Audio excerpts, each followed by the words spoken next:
Hello and welcome to Game Night's annual SDJ special. This year is the 2026 edition. We have a few people with us today.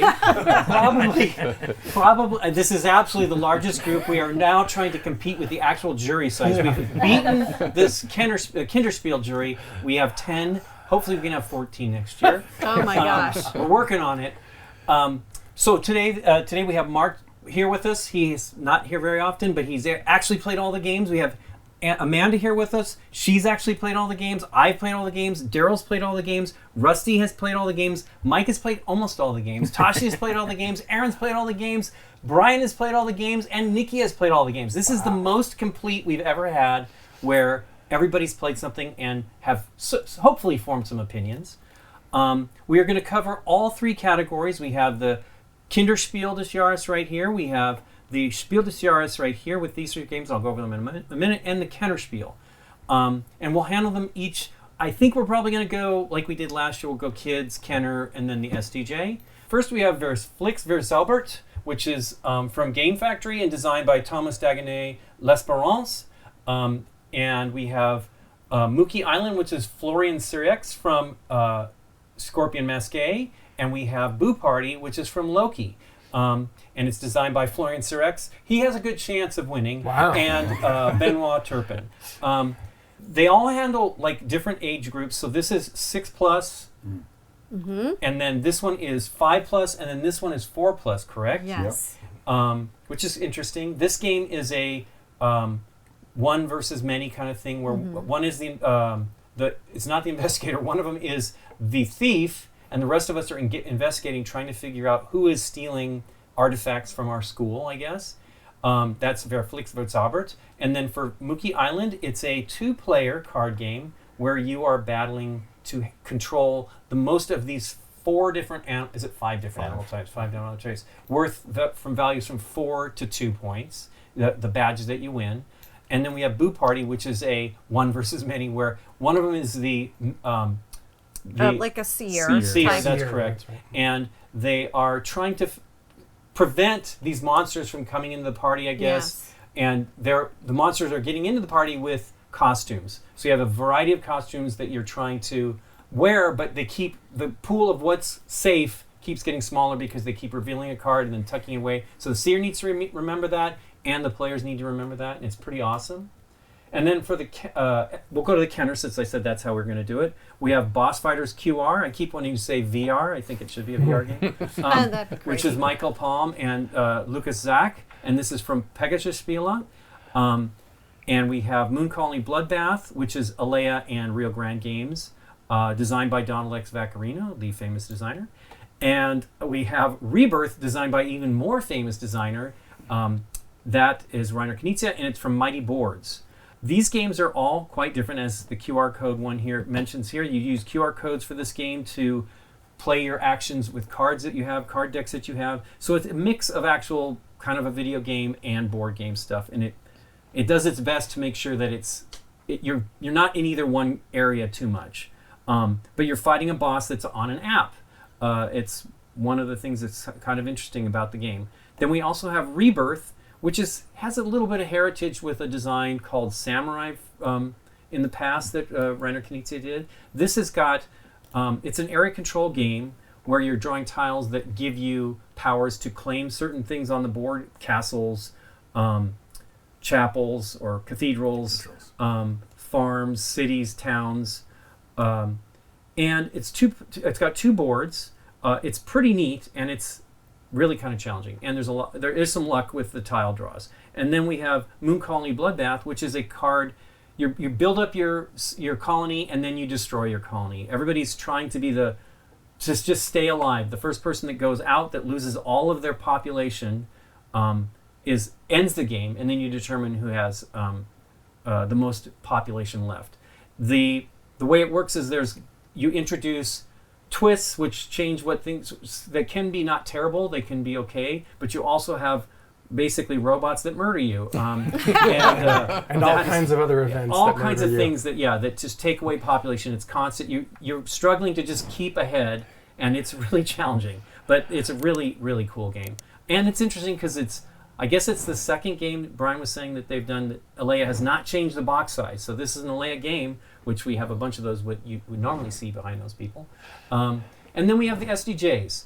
The Spiel des Jahres has 3 very different games as well in this category. We have Cozy Stickerville from Corey Konieczka and Unexpected Games. That was Corey's studio. He's not there right now.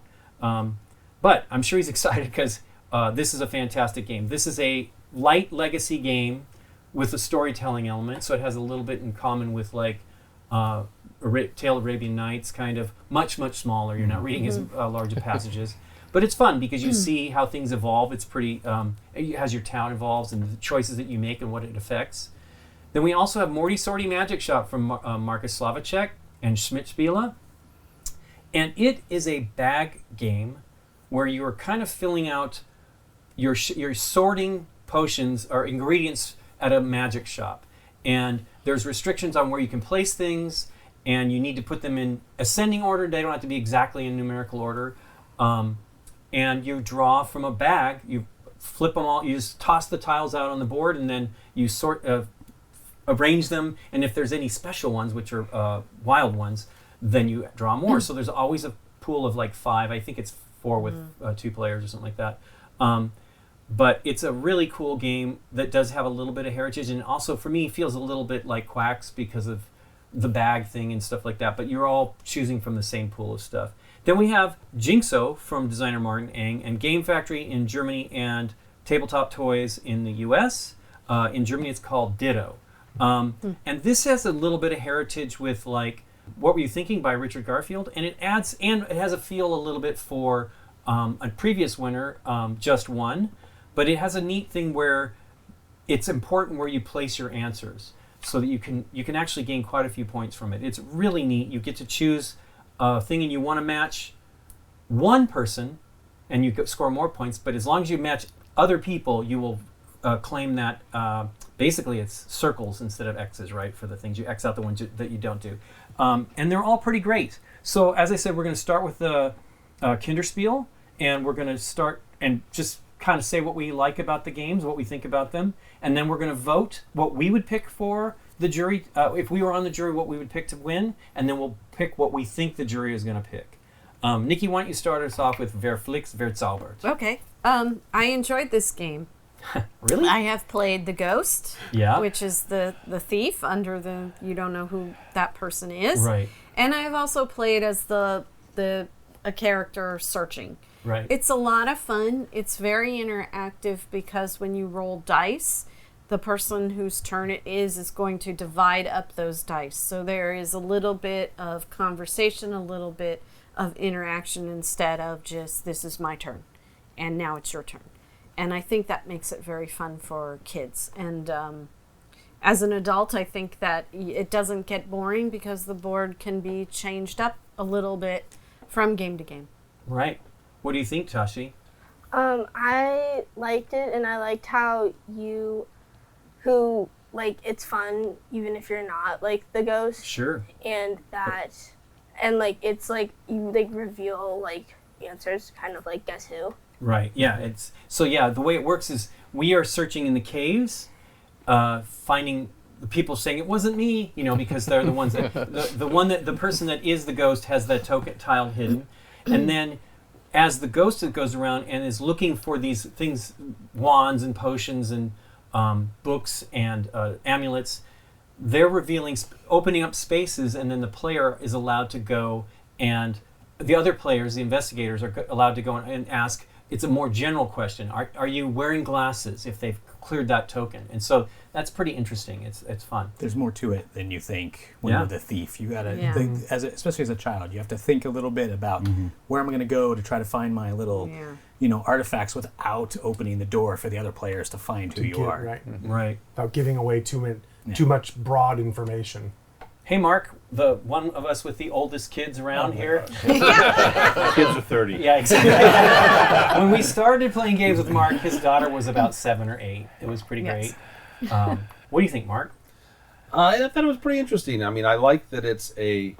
You made the comparison. Someone made the comparison to Scotland Yard. Yeah. But it's not really hidden movement. It's No. more of the deduction. Kind of reminds Right. me of Enchanted Forest or something like that.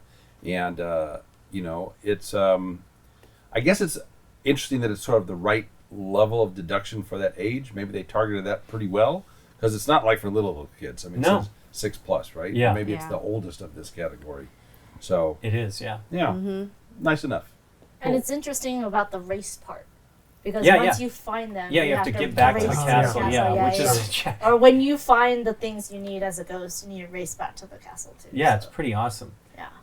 What do you think, Rusty? Exactly what Amanda was saying, that race tension that's in there that builds as the game goes. I really enjoyed that, so that there's more than just trying to find the answers. It's got that risk that Sure. yeah. There's actually strategy to the game too. What do you think, Mike? I think of the 3 games, I like that the kids can play together, and I do like as Tasha was saying about sorting the dice. That gives that interaction that's where fun. they're always involved. What do you think, Aaron? I think it has, a good deal of strategy for a game pitched at this age group. Sure. Like Tashi said, it has some Guess Who in the narrowing of the suspects. Yep. It's a little bit like Clue or Mystery of the Abbey, where you're crossing people off a Sure. suspect list. I think that's a really neat mechanic. It's fun. I don't love the dice because it's a little bit too. Your turn can be really good or really bad based on just the numbers that come Sure. up, but I do like the dividing of. Well, they do have a die in there that you can bump up That's right. 1 or 2. They have a sort Especially we could have used it in one of of younger the kid handicap We- die we where were you can just rolling add so extra poorly. movement to one side or the other. Chasing Nikki That's actually around. pretty Yeah. good. But there's a lot of dimension to it for a game like this. What do you think, Brian? Yeah, I think it's really clever. I like that there's for both sides, for the ghosts and for the investigators.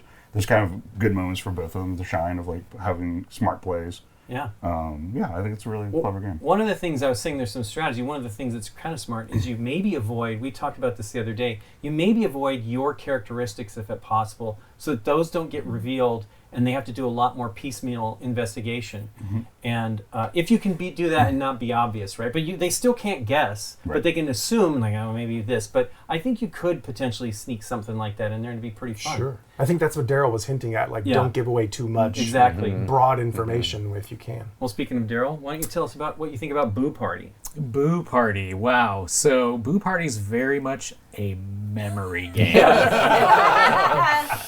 That's a problem Not for to some give people. a hint on what I think about the 3 nominees, but it's very much a memory game that, I mean, kids excel at. Yes. Yeah. So it's it's similar to the first game. It's one versus the others, which is something fun to teach kids and learn how to do that. I mean, that one person has to, I don't want to say be mature enough, but they have to be able to handle that. Hey, it's those other players are against me, Right. and you can do it, and they do it in like a fun way. So, and trying to like stop the monsters from crashing the party. So, Yeah. but memory, not so good at it. What do you think, Tashi? I like memory games. So Because she's got fresh memories still. Yeah. It's not full of clutter. Yeah. Yeah. Cut away. I think that like it's not only fun, it's like fun for everyone and not just like the seer. Right. So it's not like everyone's like, well, I want to be the seer. It's my turn to be the seer.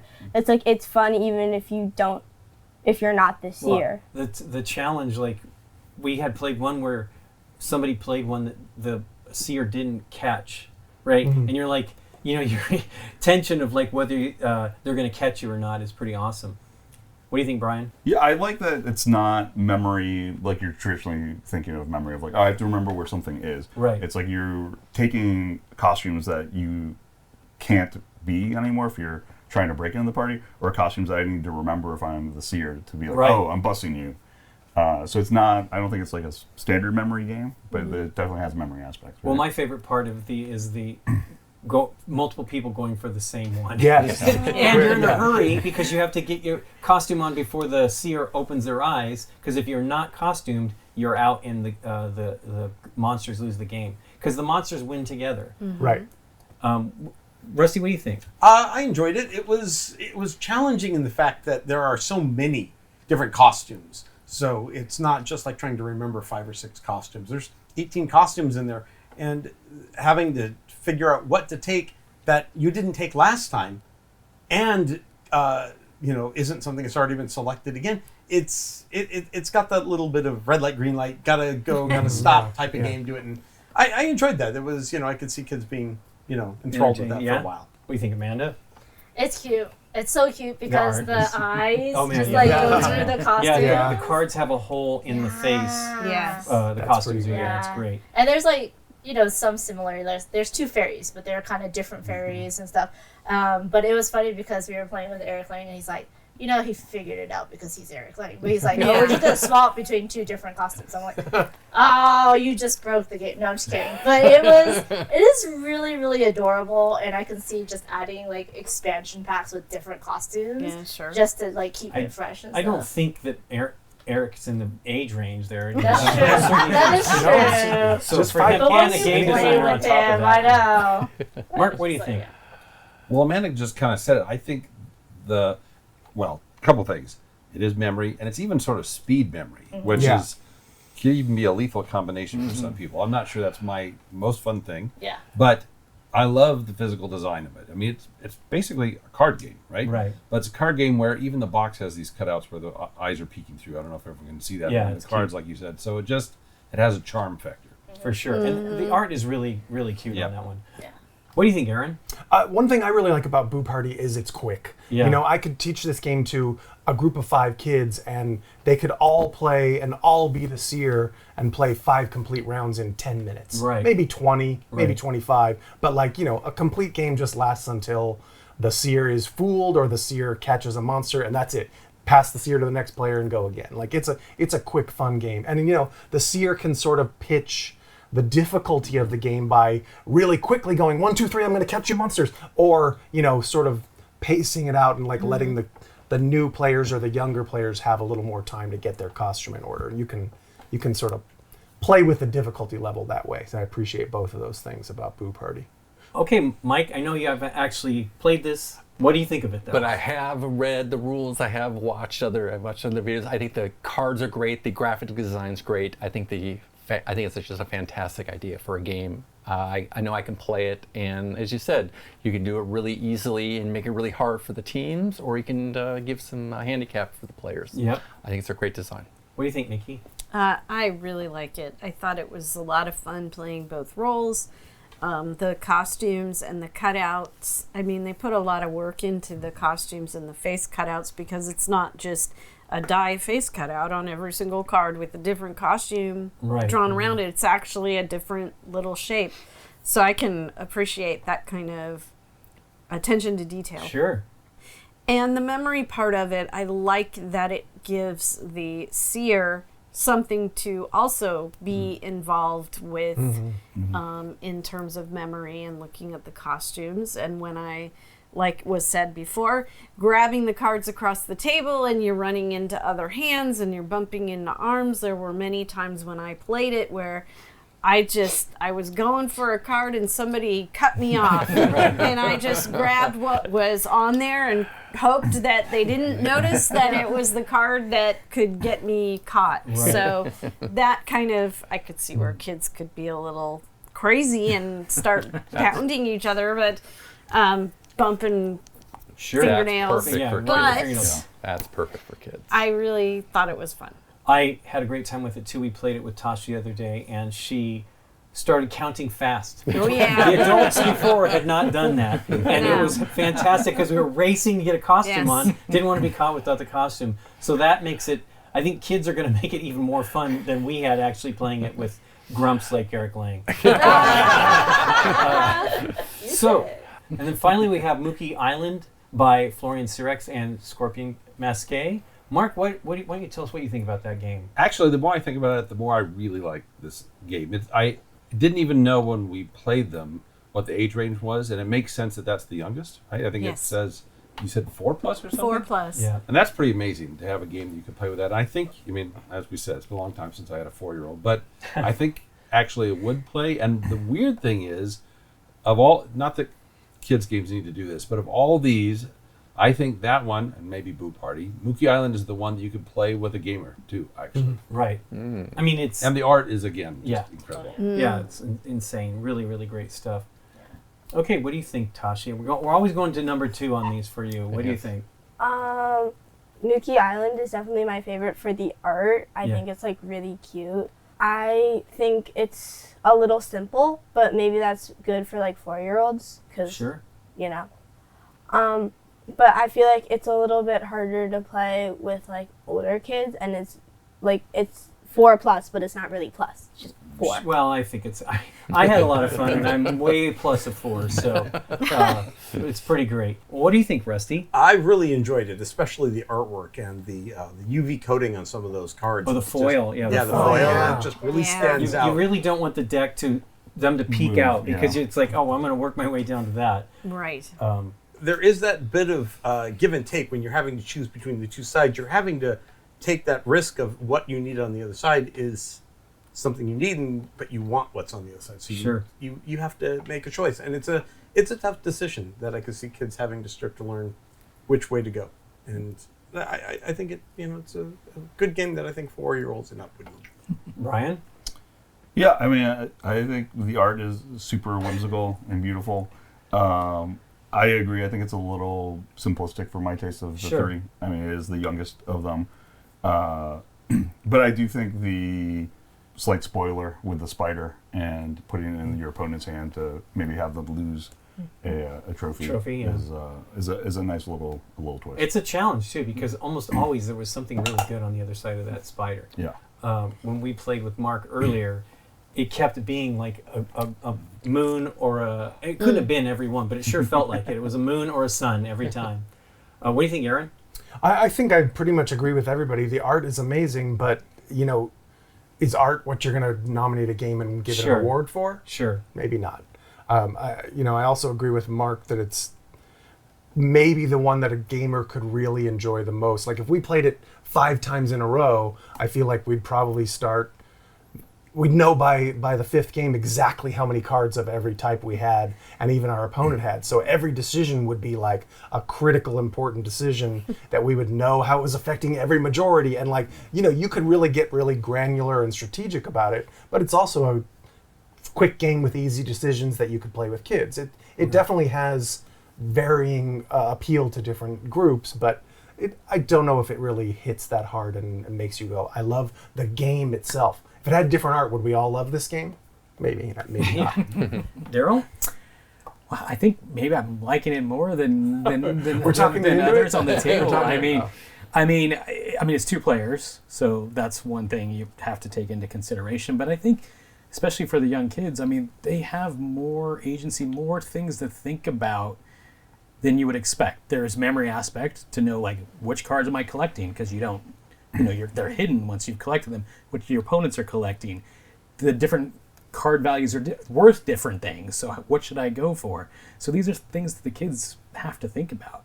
And we keep talking about Eric Lang. I played this against him. And he kicked my butt. Yeah. Well, speaking of kids being way better at memory games than adults, like I played a game of this against Lincoln. Not that he's a kid, but like I gave up collecting suns because I thought I'm so far ahead on suns, I'm never gonna lose that suit, and he beat me like 6-3. Like I thought I'm so good on suns, I don't need to touch another sun card, that I lost the game and the suit like catastrophically because I just my memory told me, I'm good on that one. Like it's definitely a game you can screw up the memory of. Yeah, it's really fun though. I really enjoy the game. I'm kind of with Mark. It's the most kind of satisfying strategy for an adult, but I think the 2-player thing is not necessarily as big of a disadvantage, but most of the time, I mean, who knows? I haven't got kids. I mean, you have one kid, right? And she probably had a friend over, so it would be often that could come out, Sure. type of thing, right? But I do think, if I think of it as a parent, I feel like I'd have to potentially just pull my punches playing with a 4-year-old. Oh, yeah. Right, but like, I know that bothers you, and I that agree. fun? I think you should play tough. I mean, you want your kid to enjoy it, but you also should make it a challenge, and they shouldn't win every time and stuff like that. You know, there's that whole parental thing that I've never had to deal with, but it is something you should think about. So, what do you think, Nick? Well, I will add that the art is wonderful. Yeah. The foil cards are really fun to look at. I do like the idea of getting the trophies or the ribbons, whatever you want to call them, and each of the things being different. And once you get too many spiders, you are going to have to give up one of your trophies. Hopefully, it'll be the lowest trophy, but that is another level of thought into what you take. Like, okay, I'm going to have to give up a trophy, so why don't I just work on collecting some of the low numbered ones? Yeah. Maybe I can still be in this game. Right. So there is a little more gamery you can add to it. Brian and I played as a team. That made it interesting because we had both of our memories trying to remember what was in our deck and which one we should take from the two piles. So it could be adaptable if you want it to be, like father, daughter, mother, Right. you know, and help the younger ones. Like, well, what do you think? Do you think it was this? Do you think Sure. we have this? Do you remember what's in our pile? That kind of learning thing. And again, I've been thinking about this game a lot, and I have to keep reminding myself, it's 4+, Nikki. That's why it doesn't have this more of an element in it or things. What do you think, Amanda? Everyone said anything about art. Is the map where you can write in the names in the box? Yeah. Yes. I love that. Yes. That was very cute, especially for kids, because once you win, you get to name one of the Mookies. I also think this game is a perfect game to teach kids about push your luck games and get them into push your luck games at a younger age, and then they can start playing other push your luck games that has a little bit more strategy to it. And if you outgrow the cards, you can add it to like a Dixit game It does or look something. like You that. know, Yeah. you can add it to another game because the art is just way too pretty. Yep. Well, that's the end of the Kinderspiel. And now we're going to vote what we would pick for the game of the year for the Kinderspiel. So Our we're gonna, personal choice? Our personal choice first. Then we're going to pick what we think the jury might pick. Okay. All right. It's Okay. going to be super challenging, as is usual. So we're going to count 3, 2, 1, and then point. So everybody get ready. Yep. 3, 2, 1, point. Wow. Okay. So this is interesting here. We have 1, 2, 3, 4 on this. Five. No, 5 five. with this one. 1 on Mookie Island, and then 4. Mike, are you picking Boo Party? Boo Party. Okay, so we got 4 over there. Interesting. Well, Mark, you're the only one. Yeah. What makes it strong for you? Well, it's kind of what I was saying about how it's. My kids are way older now, but I've bought games for other families that have young kids, and oftentimes, if they're really young, it is really hard to figure out something that they might play. And I think this one does that. And I kept thinking about how often would be just me and one kid, right? Because one kid liked games more, or whatever, or one kid was doing homework, and this is the whatever. So that the 2 players, no disadvantage at all. And I kept thinking about how, like Amanda said, it teaches kids a little bit of stuff that's in other games. Sure. And it's got that fun. I had completely forgotten about the name your own monster thing. Yeah. The movie thereafter. I didn't realize it was part it's- of the game, really. Yeah. That's the memory part of that That's game, cool. is remembering that I component. suppose. and I really like. I mean, it's a subtle thing, but just it's a game that uses card backs. I know Yeah. the card backs they're just double-sided cards, but you can take either way. And I've played in other games like Paleo when they did Kennerspiel a few years back, and I thought did really clever use of card backs as well as card fronts. So the more I think about it, the more I think I need to kind of have this game. Well, now that we've got the one outlier, why don't we now pick what we think the jury's going to pick? This is, I always say this is super challenging, right? You don't know how they think, but it's just what we think might be maybe not what you picked, because I'm with Mark on that one, but I maybe spoiler, I might be picking something else. So, we all have our colors. This was the big surprise before, but not everybody's individually completely. We have 2 yellows. blues and We have 2 one very different one. It looks like his should be glow in the dark. Yes. And then Mark's got orange. So yeah. So we're gonna do 3, 2, 1 point, and we're gonna pick what we think the jury will pick. Here you go. 3, 2, 1. I'm fighting for that over there. Fighting. Okay, there we go. Our sword fights here. So, Wow. Nikki, you and Aaron are picking Flixversalber. Yes. You probably will win, is my guess. That's okay. You think so? I don't Then know. why aren't you voting for it? Because I really think this is the game. If they're going to think in the terms of like, Mookie Island's the game. if they're going to pick I think this is the fun game for older kids. Yeah. A little bit older. But I think this is the one that I agree. It has the strategy aspect of it as an adult, and I think that it might be appreciated as kids. And I'm certain Scorpion Masquerade would love to then win a game. They've won 2-player game for Family Game of the Year 2 years ago. They would love to win for that one. Do we have anybody? It was only just that was the one major one that had 2. No, we had 2 people had on 2. Verflix Yes. as well. So it was mostly Boo Party. That's interesting. Yeah, but I feel like Boo Party is like the overall. It is for kind of the whole overall weight. Ages, Yeah. you know, Yep. the overall. Everyone had some fun with it. I feel like I- 4-year-olds can play it, and also like 12-year-olds. I feel Yes. that, but I feel that way with all the games. I think they're. I think they're. I'm not saying you didn't play any of them, so we're I going to disagree. Okay. I feel that we had a great time, especially with a kid on Boo Party, because Tashi, although she's on the edge of the kids for that group, but she was fun and made it like much more challenging. And there was fights for in the fractions of a second that we had to try to claim a costume that we thought was safe. So now we're going to move on to the. Wait, aren't we going to vote for best art? Oh, no. We already know what one's that one. Yes, they're definitely pretty great. They're all pretty great, though. But those 2 are amazing. So now we're going to move on to the Kenner games. We have Boss Fighter QR from Michael Palm and Lucas Zock, and Piggerspiele. We have Moon Colony Bloodbath from Donald X. Vaccarino, and Alea Games and Rio Grande Games. And then we have Rebirth from Reiner Knizia and Mighty Boards. This is kind of exciting category. We have a lot of first-time publisher. That's a first-time publisher getting nominated, I believe. That's They might great. have been recommended before. I know Game Factory. This is a new. I've never heard of this publisher in the United States. They're Indonesian. Oh, really? Okay. Which is cool. I mean, that's awesome to see some other games, and obviously Unexpected Games, which is Asmodee, but it's still cool that they're getting nominated. So, anybody want to choose? Sure, I'll choose.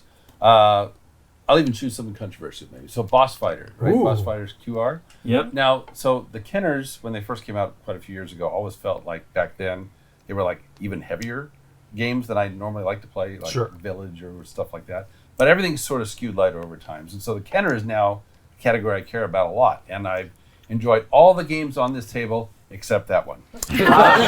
I actually was quite disappointed in that game, how it played. You know, it's got the app connection.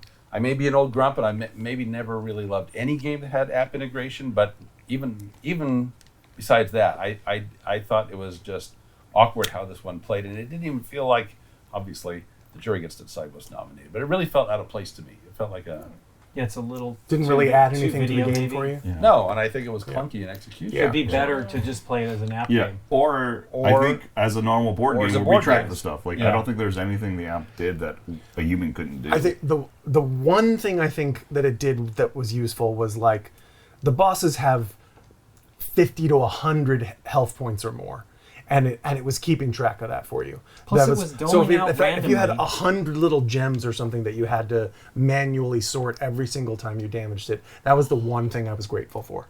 But that it was also keeping track of that. made variety of the attacks. You know what I mean? Like what was Yeah. going to hit you that Sure. round, and that was absolutely had to be random. Well, I I mean, they mean, all or- ramped up, but you know, It was rolling on a secret table or sure, something. sure. I mean, but yes. then you'd have a DM or something like that, right? Which is cool. What do you think about it, Aaron? I have positive and negative thoughts about it. I don't feel like the app is entirely necessary. I didn't really Yeah, know if it. We had a weird experience with ours. No, I mean, well, Yeah, on the video we filmed, you know. we Yeah, we used my phone. and then we played Yeah. on a phone that worked perfectly Yeah. and smoothly every time, but it was a little too small to Yes. read every bit of text. We played with So, Rusty's tablet today. the and it was- technology is very dependent on the device that you play it with, Right. which is kind of a bummer. You could have a beautiful big tablet that doesn't read the camera perfectly, Yeah, or with you the could have a lights, it was a phone that challenge for you know, us, too. like it's the app. Unfortunately, needs to work perfectly every time and be perfectly readable and add something to the game. And if any one of those pieces is a little bit clunky, then it's just adding frustration and it's just adding, needless cruft to the game, unfortunately. I also thought the game itself was neat because you build your hero out of the race and the class, and you get cards shuffled in, and there's cards we haven't even seen because we haven't gotten to box 3 or 4 yet. Like, I like that sort of progression in the game, but it didn't really do anything new or notable or original with those basic fight a monster sort of game building blocks, I thought. What do you think, Tashi? I liked it. I do think that the app was kind of clunky. It like certain things it would track, but then it's like, oh, we're not going to track your health. I'm like, what's my health exactly? And there was, I think, a question where it was like, Rusty, is your health 15 points or higher? But then it was just a yes button. Right. It's like, it doesn't give you any feedback when you click the button. It's yeah, just, it was like someone. it's just reminding you to read the card that you're already playing. Sure. Yeah. And I kind of wish you could choose which cards you got, like kind of like a drafting game. Yeah, like, or it's like there's like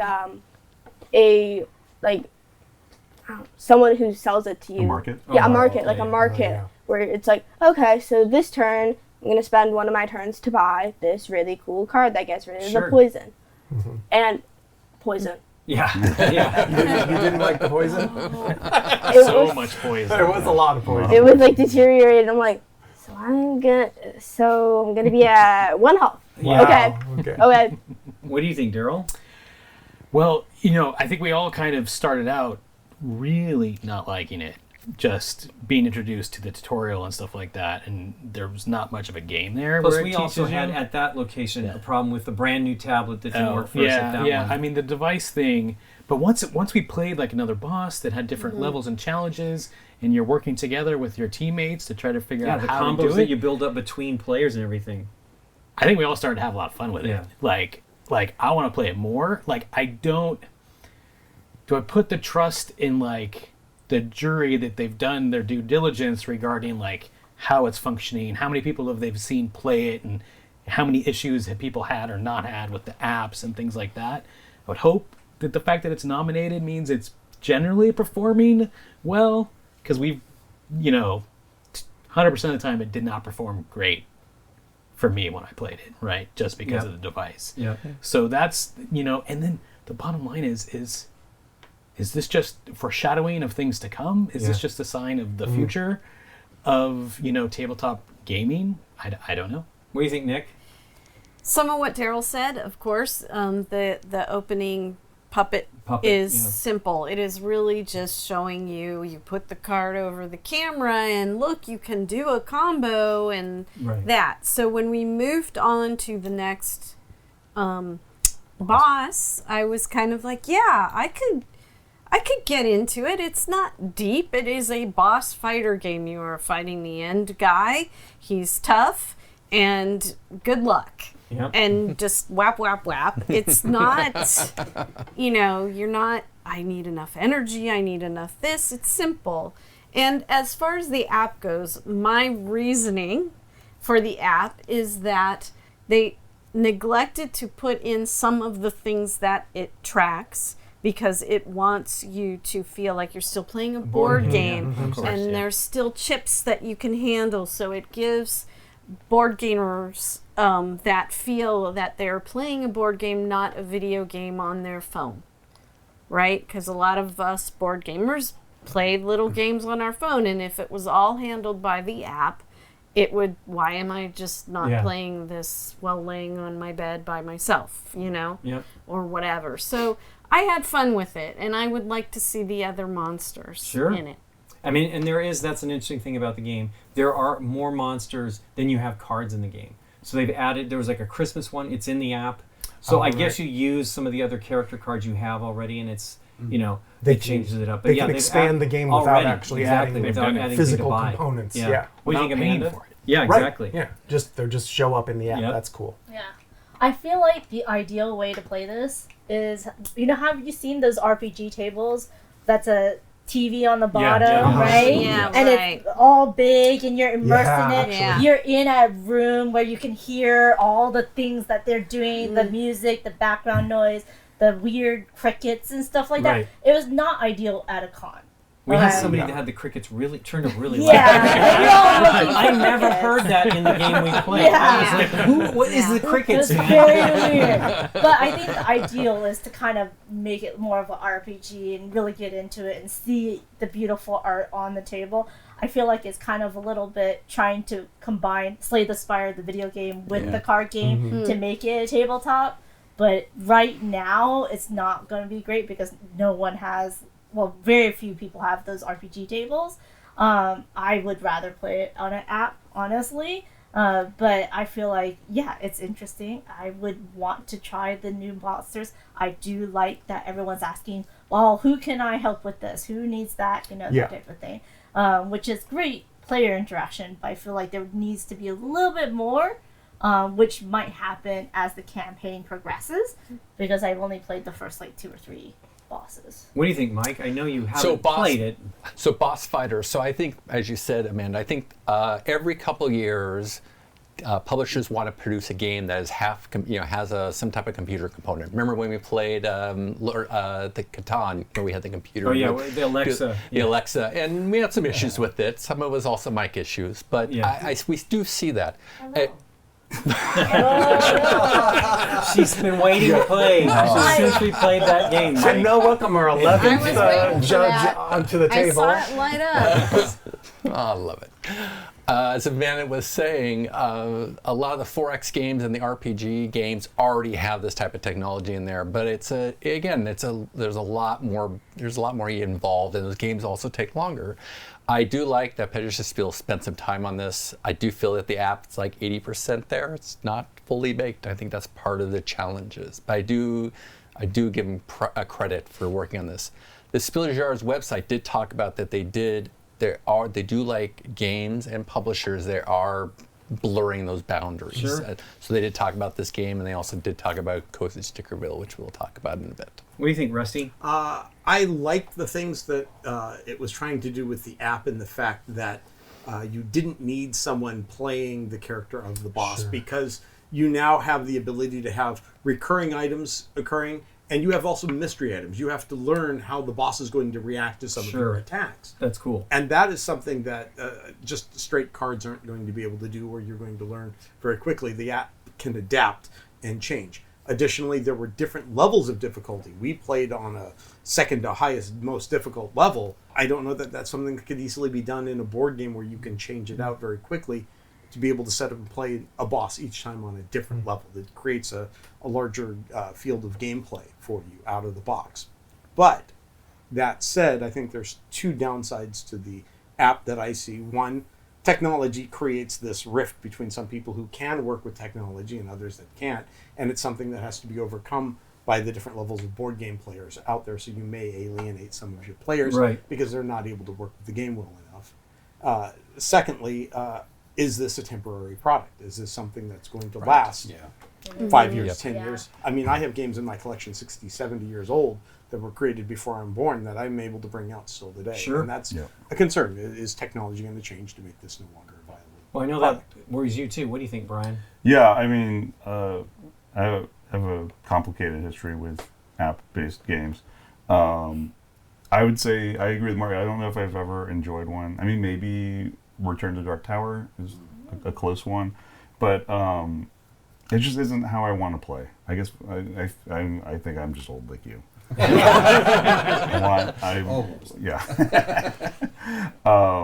guess I would rather it just all be digital, and just hey, we're all on our phones and we're just asynchronous and it's playing. I think it'd be more fun as a fully digital thing. As a hybrid thing, I would pick something else to play, I think it's kind of like an attraction for the non-board gamer, right? It's got an element that they understand, and it brings. I think really that's what they were probably going for. Sure. Because it is annoying that it doesn't track your hit points, but they want you to be responsible for something and be honest that you've died.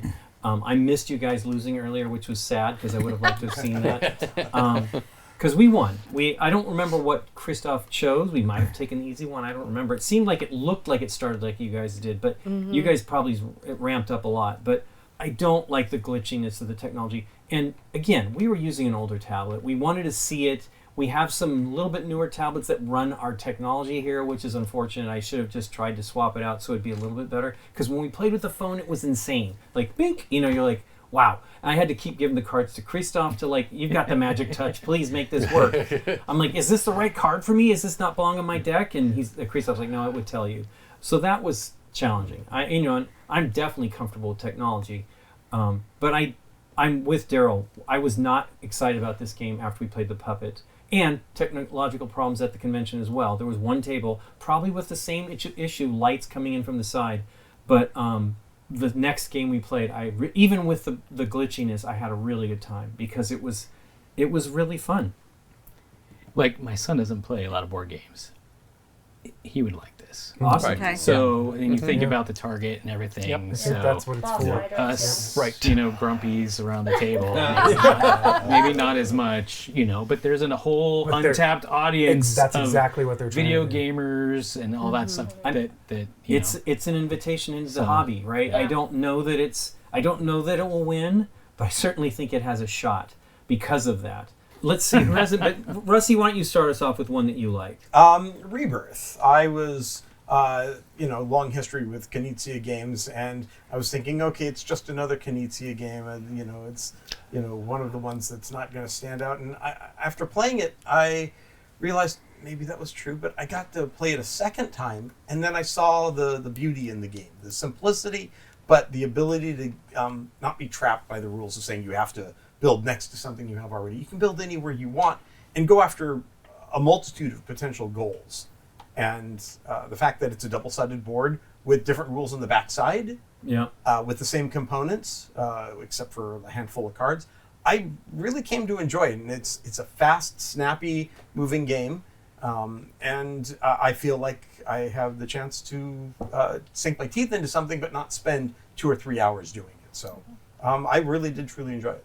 Mike, you played this game. Hey, we're talking about a game that you played. And Mike was the first person I knew to play the game, so that was. So I he had have- an opinion about it from the beginning. Yes, I do like Rebirth. I have played Rebirth probably over 20 times. Wow. Wow. A lot That's of- more than all of us a combined. lot. Well, I should say it's a lot of 3-player games. I think it plays fantastic 3. There's I would call the Ireland's are the one side that is more the family version, and then you have the other side that is definitely the mean gamers version for sure. Rebirth feels like it came from Samurai, so he ran into Babylonia a couple of years ago, so that was a reinterpretation from there. I think this is the better version of that of Samurai, so I think he's tweaked it Really? and made it a really good, very mean, very nasty version of a game. It is. I think it's very demanding, and you have to. When I teach the game, I tell everyone, this is a mean game. Just be okay with that. Having one tile to choose from can be frustrating. I know a lot of my friends don't like that, and I've heard that. That's probably the one minor complaint, but that's just part of the game. Yep. Tashi, you played this too. I did. I think this is the first time I've played all the Kenner games. Yay! Yay! I don't think I've really played a lot of Knizia games. Is that true? No, you like Rhyme, right? Oh, yeah. That game's fun too. Yeah. Well, Yeah. besides that game, I don't really play that many. He only has a few games. Yeah. Yeah, Just just play a one. I've only really played, I think, like Ron, right? So I don't really know like his style or anything, but I really liked it. I loved the art, Yeah. and I do think that sometimes that the challenges are a little hard, and it's hard to complete some of them sometimes because it's like, oh, well, like have the most surrounding around this cathedral. It's like, well, someone already like did like 7 squares. Yeah. So Yep. Yep. That's why the game's Not gonna be mean. you. That's why the Yeah. game's mean. and sometimes like drawing from the tile, as Mike said, it's just like, Yep. so Darn it, it's I just drew the always- wrong thing. Yeah. Yeah. What do you think, Nick? I liked it. It's very solid. Yeah. It is a game, and if you're into Euro games, you can understand it and pick it up pretty easy. There's area control, there's rules, there's personal goals. It's just a really solid game. Yeah. Mark? Yeah, I liked it pretty well. I played just once on each side, And you're right. I'm glad you point out how it's actually remarkably different in how it feels. So that's kind of cool, I suppose. You can play in those two modes. I know in both cases, the way the cards work, which are sort of bonus scoring cards, but not like there's some games where you just have a few really impactful bonus scoring cards, and here there's like quite a lot of them, and so everyone sort of deals with all of them, and you kind of have to. On the one side of the board, on the Scotland side, it felt like they were kind of a dime a dozen, and they all kind of cancel each other out. And on the other side, they were just on the Ireland side, the more challenging side, they were just a lot to keep in my head at once. Actually, That's right.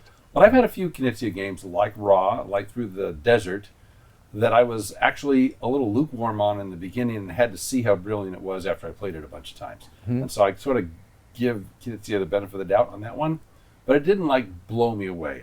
I like it, but don't love it. Okay. Aaron? Mark kind of brought up my point there.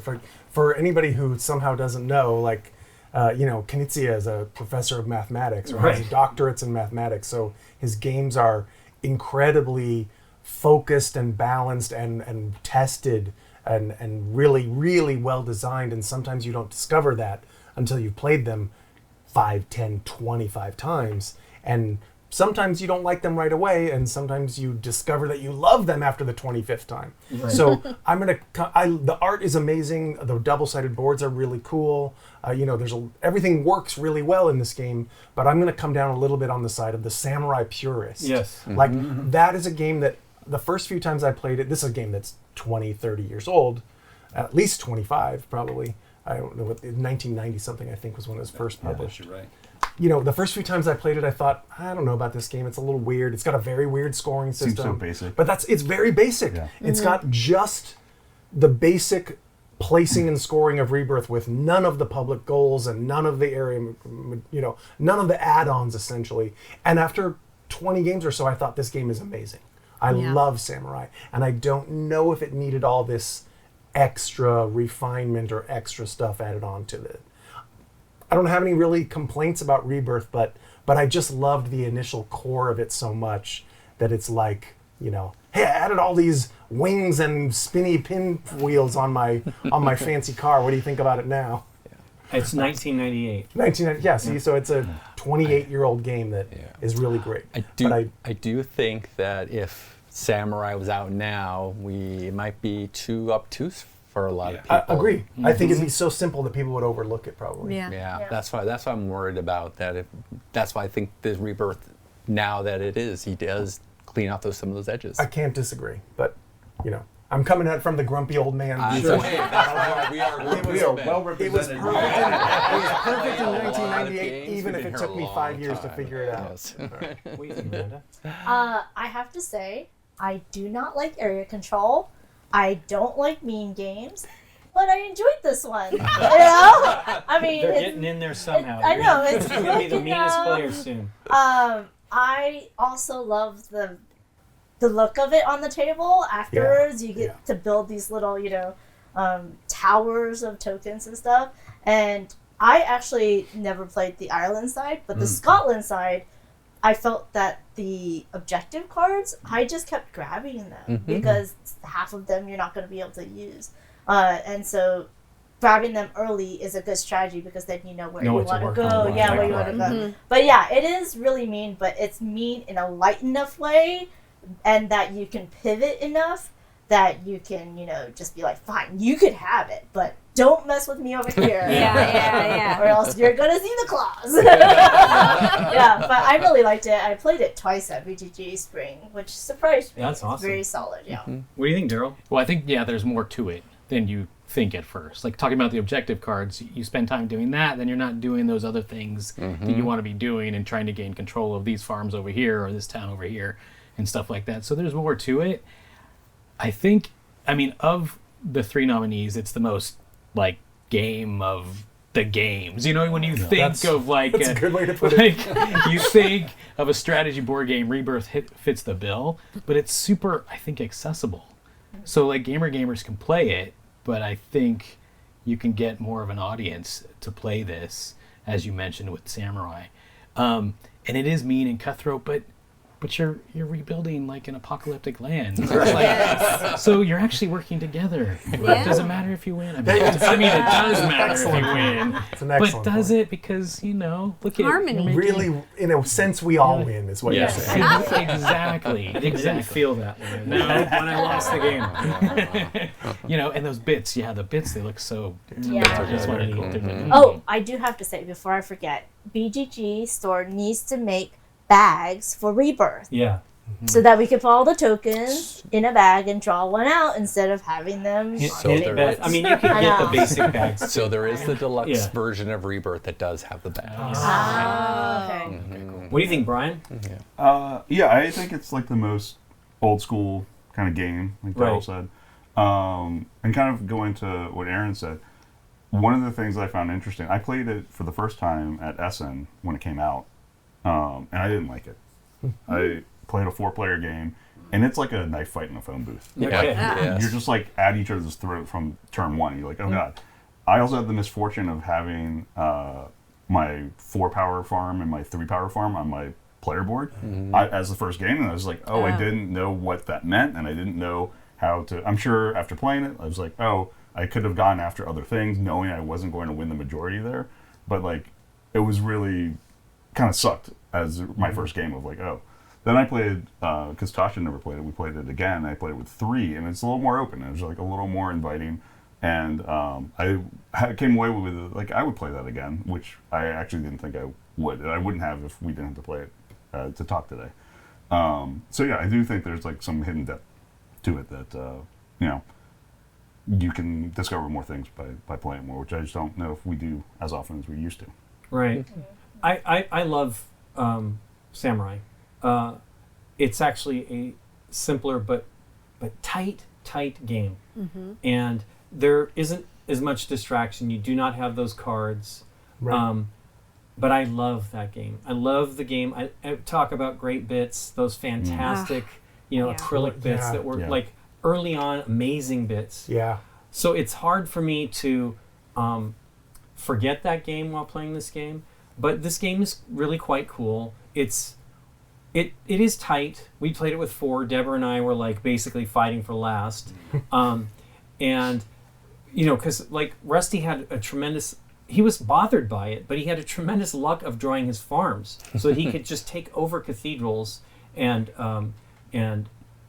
I thought, that's amazing. I would love to get this. I kept having to break it up because then somebody would come in and then split it. Right. Probably him with the other eye would split my thing. I'm like, oh crud. Because you have goals that you get early and you think, I'll do this. Well, you have to draw those tiles to actually do that. Yep. And if you can't get them out, it's challenging. But it is a great game.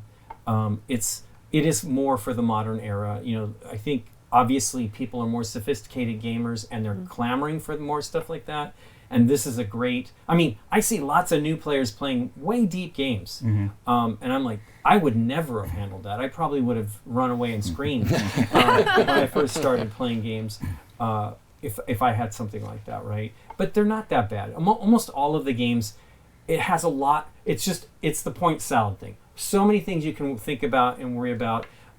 This is not like that. It has a lot of things to think about, but it's not. You're stuck with what you draw. You draw one tile, you look at it, you decide where you're going to do it. And I'm always excited, like, oh my gosh, I finally got it. Yes. And that's then when somebody's done something that I wanted to do for the next turn. You're like, oh darn it. But yeah, it is challenging not getting what you want. Like Mike said, I think what's maybe looks frustrating is you only have one tile to pick from. You just have to do it. Yeah. But I think if you had 2 tiles and you were trying to decide, well, which one of these do I want to do and where, like, there's so many options. Which one of these I want to Yeah. There's like 6, 7 options. I think it would take too long. 100%. Like, you don't want analysis paralysis, and I think with 2 tiles you would start to get there because you're like, well, I gotta do one of these 2, and they're both great this time. Well, then we got Rebirth. Tashi, why don't you start and tell us what you think of Moon Colony Bloodbath? I liked it. I thought it was fun. I didn't like the part where it's like, just last out the longest. I'm like, there's no hope. Okay. It's just, don't die now. Yeah. Die 15 minutes later. Exactly. And I'm like, can we die never? They're I mean, no. I think we're all doomed no matter how well we do in that game. It's like I didn't really like the you're doomed part. Oh well. Yeah. Yeah. Welcome to existential crisis. Yeah. But I think I liked the art. Hey, somebody else with me likes the art. Most people don't like the Franz? art, but I like it's Franz Volley, Yeah. one of my favorite I designers. liked the art.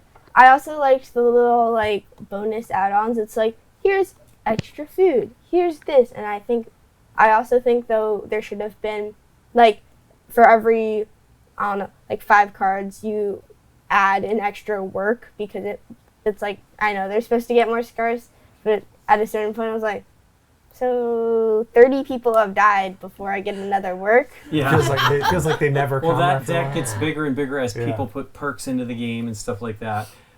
It's designed to accelerate. Like Yeah. there is no, you're not. They're not giving you any false hope. It's Right. You know, the proverbial SHIT hits the fan, and it starts hitting the fan over and over again. I'm like, It does There's a say bloodbath, bloodbath, right? yeah. Right and there. I'm like, someone turn off the fan. What do you think, Daryl? Dude, it's awesome. Yeah. It's so much fun. You know, real quick, the art is great.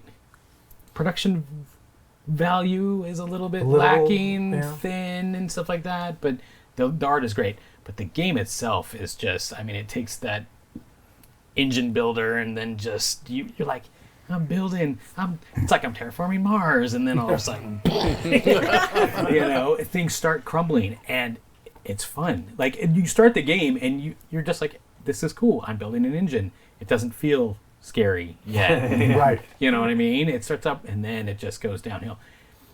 And that innovation is just fun. Not everybody might like that. That could upset somebody and things like that, but I know that people do not like the destruction you know, part. I'm not good at it yet. I need to play it more, but it tells a narrative as you go down in flames, and that's fun. It starts out kind of like as like an Animal Crossing cozy game, and then it's like transfers into like Poppy's playtime, or I'm gonna get you. Yeah. Yeah. What do you think, Amanda? I like the first half with the engine and the combo. Hate the second half where you can do nothing about it. I feel like it's the wrong time to come out just because the way the world is. And like psychologically, I just cannot pull the fun out of everyone dying around me. But I can see why other people like it. And I think there is some cards that are overpowered. There's this one card that every time it got destroyed, it just went back in your hand. So then you can just play it, get more population. It gets destroyed, you get more population, but it goes back in your hand. And that one person got it early on, and of course, destroyed us just because kept on getting more population. So I think there's some cards that are a little overpowered, and it kind of is one of those games where you have to go in there knowing that the second half is just scramble, just holding on for dear life. Bloodbath. I understand that, but that could be a couple of things. I could be, killing everybody else. No, this is the game against every other player. Right. And the game's just killing all the players. And there's that little bit of memory aspect. You're like, oh, I remember this card's coming up. So if I can play this card, I can survive it. Memory is just not for me. I'm just like, my memory's gone. But yeah, I can see why other people like it. I personally will not be playing this game. Sure, I understand. Yeah. What do you think, Aaron? I'll be brief because I talked a lot about how much I liked it on the episode we played. Sure. But I really do. I think the concept is brilliant. I really like building up your colony and then watching it all get destroyed piece by piece. It's a deck builder, deck destroyer, tableau builder, tableau destroyer. And I do like the art a lot because it sort of contrasts with that everything is certain doom. Fallout-ish. Yeah. Everyone's, like, It's happy, a but it's happy-go-lucky, not so happy. bright future sort of art style that, while everything is getting murdered in bloody background. But I've had a lot of fun with it, and I've taught it to a lot of people who enjoy it. So I think it's as long as you can get your head around enjoying the concept, I think it's an easy game to like. What do you think, Rusty? I enjoy it. A couple of things about it: the flavor text, how all the cards seem to just work so well together to create this narrative that is just absolutely insane with the 50s style. We're going to the moon. We're going to make the humanity survive out in space, and it's just it's nuts. I have so I much like fun. that there's a meat. I mean, he's right. he's a kitchen. He's basically a KitchenAid mixer that's just going to murder you. I just so much enjoy teaching it. And as Aaron was saying, the destruction side, there are games like Peloponnese that I absolutely love, knowing that these 5 disasters are coming. It's not that they might come, they will come, and you just don't know when. And I do enjoy that aspect of it. This I found a little imbalanced in sometimes the bloodbath would not come fast enough, or it took a little too long. Whereas I would kind of like, okay, now this is the point where we're supposed to watch everything fall apart. Sometimes it feels like it takes a little too long for everything to fall apart the way that it should. And to Tashi's point also, that at a certain point it doesn't feel like you have any control, and you're just the one pushing the cubes around. Sure. So, well, one of the things about it is you're holding on. There's cards that you hold on to that will bring the doom, right? And you're like, do I want to do this now? Like, if you feel that you're in a good place, because some of those were like high power cards that would give you high pop, and like, do I get this and start getting some horrible things happening? And we're all reluctant to do that, right? It's like, I am just like everybody else. I want to build this fantastic engine, and then I don't mind the destruction, though. I think it's really phenomenal. We want all the robots in our house I know. helping us and doing all the things. Maybe, what could go I mean, wrong? you know, who is still listening and ready to just drive us crazy?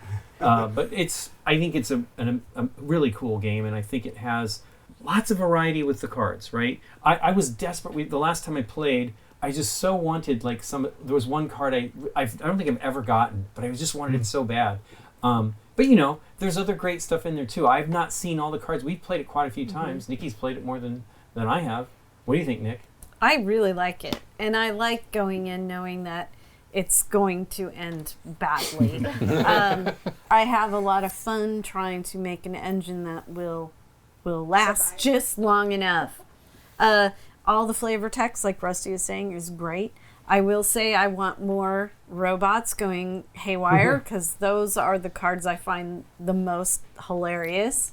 The kitchen one that just decides that, you know, we need food. I just love that. I think it's great. And I just have a lot of fun trying to work that out and watch what the cards are. And I love the individual decks that you flip in a card and only one person is going to get that. And it's a fast-ish game. Now, if it was a longer game and there were cards like that, I'd be like, come on already. But I think it's the right length for that kind of only this person is going to get this advantage. And it is simultaneous. Play.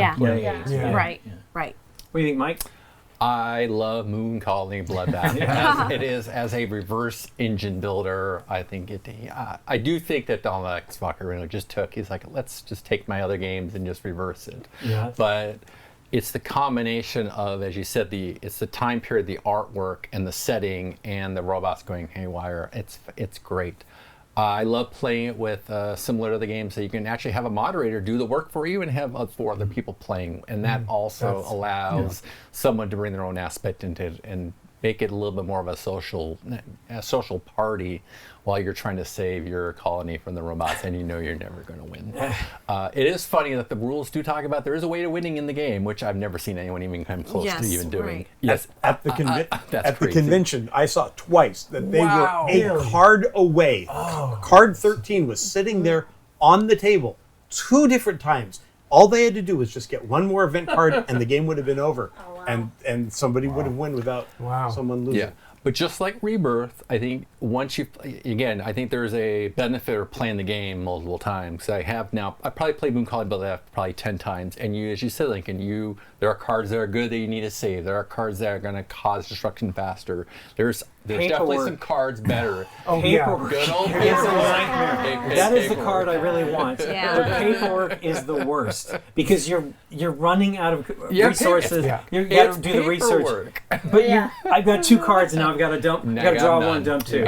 So holding on to cards is risky because it's likely you're going to have to get rid of it at some point. I think there's a lot of strategy in the game. I think just like Dominion, I think Donald X put a lot of good cards in there. Once you know the game, you can go in and find those cards. I agree with Amanda and Lincoln. There are some cards that are better than others. And hopefully they'll maybe balance them in an expansion, which I hope they will do. But I think the game has a lot I do know that people do not like destroying things. I think Yeah. it's the same Yeah. thing, just like in the Year of the Dragon, for an Yeah, example. I was gonna People say don't this. like destroying things, like building things. I understand that. What do you think, Mark?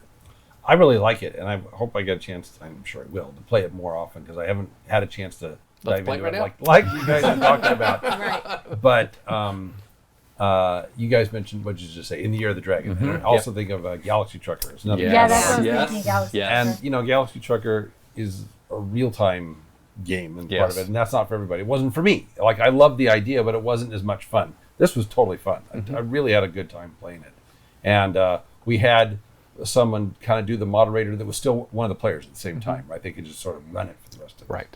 And that was great. I have a split feeling about the art because I love the kitschy, Mars Attacks sort of 1950s, 60s, whatever it is, artwork, and yet I feel like the overall production is still a bit of a miss. Now that we were talking about the grumpy old guys,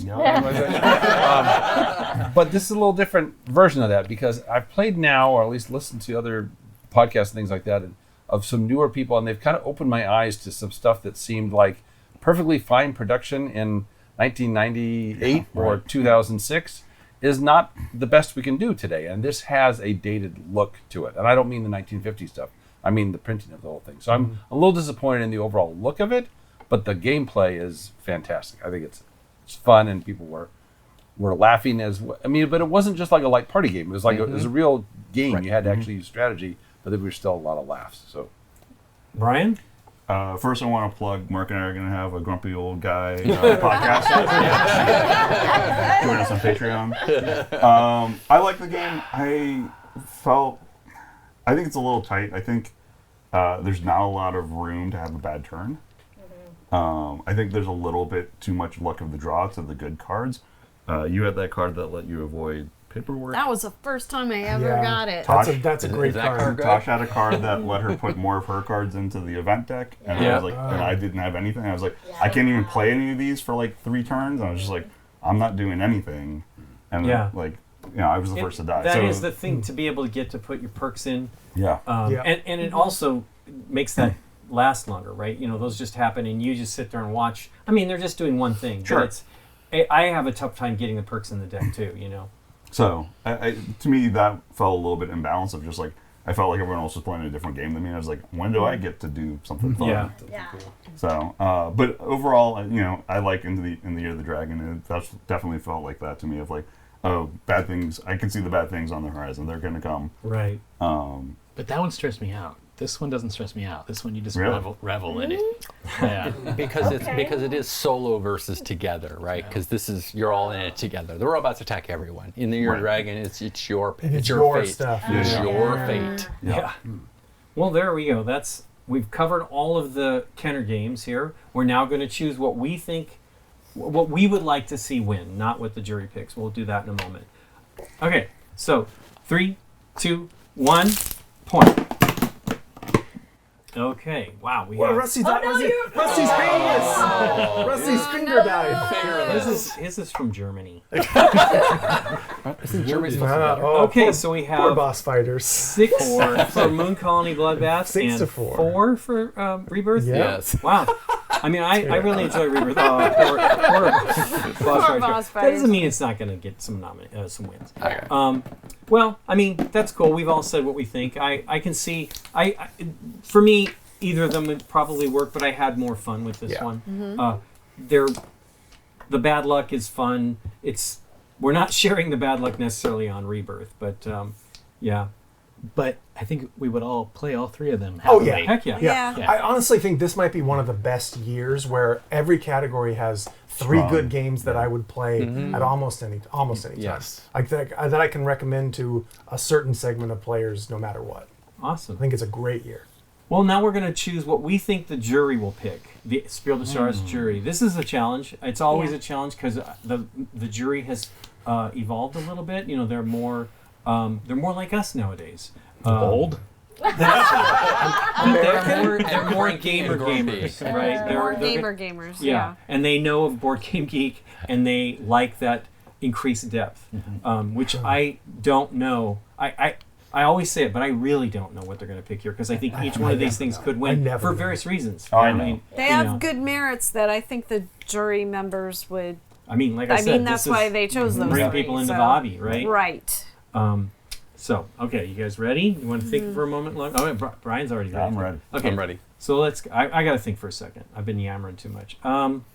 Just think while you say. We can pick for you. Yeah, but if I can move it around afterwards, then I'd be happy. But I'm not going to be able to do that. It's on camera, Lincoln. Don't mess up. I know. Okay. I know. Darn it. This is a good year for this. Okay, 3, 2, 1. Okay, so we have 4 for Moon Colony, 4 4 for Rebirth again. Do we have 4? Yeah. Three. Four. Oh yeah, Mark. He's like, it's over here, Lincoln. And then 2 for Boo Fighters. Boo Fighters. You guys, what do you think? What do you think? What do you think? I think it's Why? the most approachable. I think, again, as I said, that the jury is trying to mix technology and board games. Yeah. It is more accessible to non-board gamer. Yeah. I think that's why they'll pick it. Yeah, the innovation and how different it is from other games. I think this is there's a bunch of games that use apps, but in a fighting way, this is the first one that uses it. And I really think that if the app worked well, it's really cool because it has background I think it works perfectly fine. We're just, either the condition where we're at or the device that we're using. It would be great if it was like they lowered the expectation, but the problem is it's QR codes. We thought, because we use sleeves, we sleeve our games because Game Generic sponsors us, but that wasn't the reason why it wasn't reading. We took the cards out and it was still the exact same problem. So it is challenging on that. Yeah, but it looks good. It really immerses Yeah. you into the game. So I feel like they would want to do something a little bit different. I feel like it also doesn't feel like a traditional campaign games because I don't like campaign games. Yeah, Normally. it means it's commitment, right? But like every level feels different than and the it's previous not one. like Just okay, adding a little bit onto it, but right? it's not too much or too little. Like Yeah. it's a good amount. Well, now we're moving to the SDJ nominees, the actual main prize of the jury, the red prize. Brian, why don't you pick a game and start us off? All right, I'm going to pick Jinxo. Jinxo, the one you think Jinxo. will win? Jinxo. I know. Yeah. Jinxo, a.k.a. Ditto.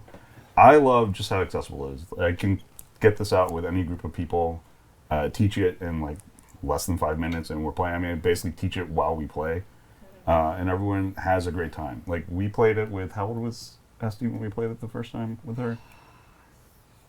She's in like second grade now, so first grade. Yeah, so what is that, 6 or 7? Yeah. This is for the cool kids. Grumpy old men are not the cool kids. Dad. But, Did the thing. yeah, you can play with a group of almost anyone.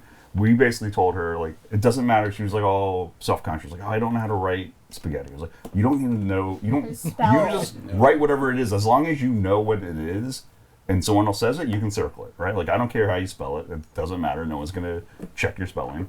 And she had a great time. So like, I think you can play with. So she was pre-10. Yeah. Then, She was right? pre-10. Yeah, Oh, wow. easily. So yeah, I think Jinxo is a lot of fun. Okay, Nikki, what do you think I enjoyed it. of Jinxo? Of Jinxo. Jinxo. Jinxo was a good game. It feels like a lot of other party games, but the real innovation or interesting part to me was the whole tic-tac-toe aspect of the board in front of you, and that really made it unique, and it's fun. It's just, and everything else you said. Well, was it Mike that was getting minus points for doing the diagonals? Yes. Yes. That was Dave's like, you can play with that, but they're minus points. Yes. So yeah, it is columns and rows, but yeah. What do you think, Mike? I love Jinxo. Besides the name, as I said, it's approachable, it's fun. I keep wanting to play it. You can have so many. It's big for big groups, right? It plays 7, 8. 7. You could probably add another set in there and play more. I like it a lot. I can't wait to play it again right now. That's awesome. Yep. Rusty, what do you think? I enjoyed it. It definitely would work with a specific group of friends of mine who are not that into board games. And I found that the few times that I did play it with people that I don't normally play board games with, they wrote answers that started conversations. That someone wrote an answer that I absolutely should have written. I should have written Buckaroo Banzai, and it did not happen. And 2 other people at the table did. I was shocked that Jinxo. I forgot to write that answer. Yes. But yeah, it's a nice twist on these social party games, the word matching games, and I think it's got a good chance at this. Awesome. So. What do you think, Mark? I really liked it a lot. I mean, the first time I played it, I thought like, well, this is kind of similar to, it's got a little Just One in it. It's got a little, what were you thinking? Yeah. Yeah. Hivemind. There was one I did on. Which Hivemind was 10 years ago. I kept thinking it was Yeah, recent. you but could it's do it. Top 10. It's a simply little fun bit. game I have that we really liked. Yeah, It's- top 10. and Top 10. So, but it adds that scoring. I don't know if that's the part of the party game things I was missing. And I know we've had, Just One. We've had Code Names. We've had. I guess it didn't win, but it was not me. But So Clover. Yeah, But So I mean, there've Clover. been other games like this. I'm super thrilled. There's more games like this, like in the library that we have. I don't know if it's Spiel des Jahres material for me, but I definitely. I mean, I own it. I have it. It's got all that utility that Rusty's talking about. Right. I think one of the things that's really interesting about it is instead of penalizing matching people, everyone who matches gets the point. I think that's actually the innovation. We've seen other party games. They've narrowed it down. Aaron and I were talking about the other day. Like they've just narrowed it down and made it so there's no runaway. Like I didn't get in with the 7 people. Oh my gosh! Right. I think it's way better that you gain the benefit of being the only 2, and it's only 1 point, additional point. That's awesome. That's both of those basically echo my main point. I mean, I agree with everybody's points about the univerty and like easy You were to saying teach you and, were like, thinking that you might want to buy it. For I'm going to buy family multiple vacation. copies of this game Yeah. because I know a bunch of people who are really, really going to enjoy it and take it home to their families. I do think it's like, but it's like What Were You Thinking, or a lot of those other games that Mark mentioned, but they really just boiled down the scoring to just be about as simple and pure as possible. This way, 2 points. This way, 1 point. Done. Like you add up those rows and columns, and that's it. Your total is going to be a very simple number that anybody can count to. Like they took those games and they simplified the one thing that could create a runaway leader, or that could create like, hold on, now we have to tally up the scores to see who won, 32 to 30 to 28, like through this whole round. Like the scoring was simplified, and that was the only thing that those needed. So maybe it's not a SDJ landmark game, but it's just a game that really shines in a lot of ways. Tashi, Like- what do you think of Jinxo? Sounds good. I think that the game is quite simple but fun, and sometimes it kind of has a kids versus adults based off of references. I think there was like You don't. It doesn't even have to be the accurate answer. As long as you match somebody else, that's all that matters, I right? think there was like something about vampires, and I said Buffy the Vampire Slayer, and like 2 of the other moms were like, yes, and then the 6-year-old was like, Oh, Yeah, you like- would be Yeah. too young for that. Yeah. Yeah. Her dad. It's your fault. Yeah, it's your fault, Flynn. Good parenting. but sometimes it would be like stupid internet memes that like, it's like, we both know it, they don't know it, but we know okay, it, and you we're get gonna two write points. it. Jinxo. We know it. Jinxo. What do you think, Amanda? I really enjoy it, just like everybody else. I like this type of party game. I agree with Nikki that the tic-tac-toe, the rows and columns, is really what makes it more interesting, because I would be thinking, oh, I know someone's going to match 100%. this, I'm right? putting them in the threes. I I'm need like, to put 3, this 3, 3 here on those. because I know, and I need to put this there because I know no one's going to match me.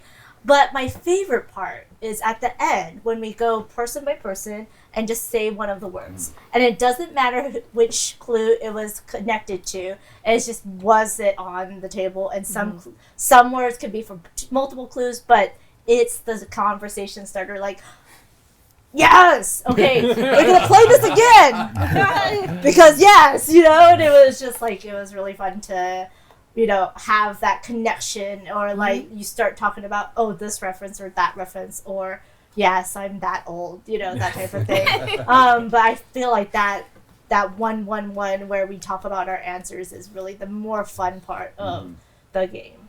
What do you think, Mike? I still love Jinxo. Yeah, I know. You had a great time with playing it on the show. Do love it. Yeah. Do you want me? Who else needs to talk about Jinxo? Well, I know he does not love it. So Daryl. we're coming to Let's Daryl. talk about Daryl. Doesn't mean it's bad. Yeah, I mean, I could say ditto, Yeah. and then it kind of sums It's it up. also the name of the game in Germany. So there you go.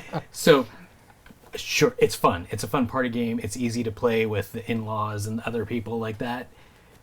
I do like the scoring mechanism that it does add to some of those, but I don't know. I would rather play just one. I don't know why this one caused me anguish. Maybe because it's like multiple answers, and I'm like, okay, what am I gonna watch, or what am I gonna write down? You know, Right. So that like pained me a little bit than some other word party games for whatever reason. You know, but it's fun. Yeah. But I don't love it. I had a really good time with this. I am still bitter that in disaster movies nobody wrote Titanic. Now I don't think that was actually it was in a 3 position, but I was super disappointed. I wrote Poseidon Adventure. I know. I missed it,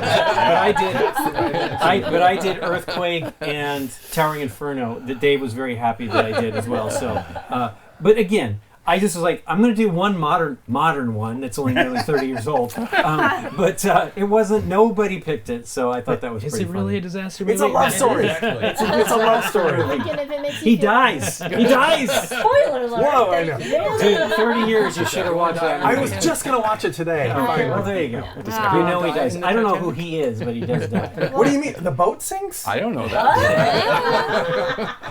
Okay, well, Nikki, why don't you take us to the next one? Well, let's just go to Cozy Stickerville. I like that game. Yep. I like it a lot. I don't have a problem with the fact that you can only play it twice. Sure, you could monkey with the stickers and make it playable more times. I just found it fun. I like games where you are, be it app or board game, where you're building a world. It's relaxing. Nothing really bad happens to you. I mean, sure, things go wrong, but you're not going to die. And I just really had a lot of fun playing it and discovering this world.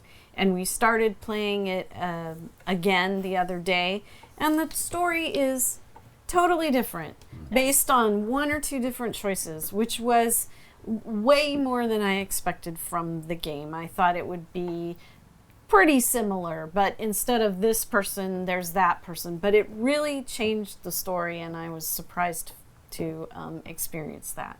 Yeah, we did make some different choices. Well, there was a universal, like, these people are not trustworthy in the first game. And then Aaron picked that card the next time, and he's like, these people are not trustworthy. And I'm just laughing to the choice of the illustration of those characters. Right. Yeah. To really make them nefarious looking. If they, maybe, I don't know. Who knows? I honestly, I feel Wild Bill has to, like, Pay off redeem somewhere. himself at some Yeah. point. Yeah. He's got to redeem himself.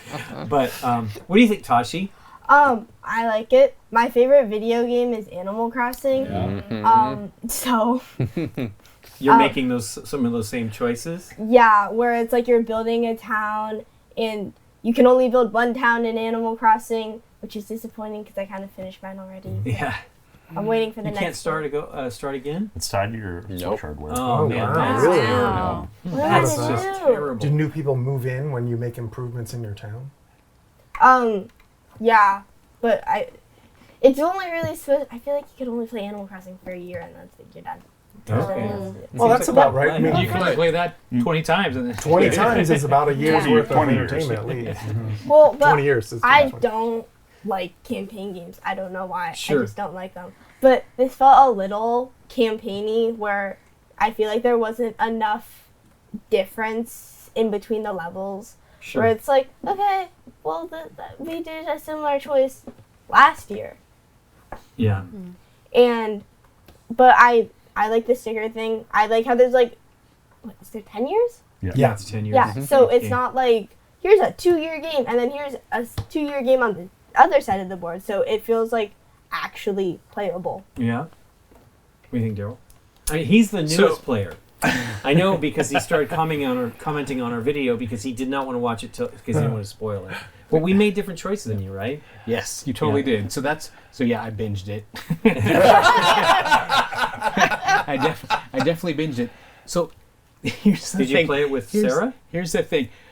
Or The intent was, it's okay. So it's a fun game to play with like 1 or 2 people. I Right. mean, really, that's probably the sweet spot.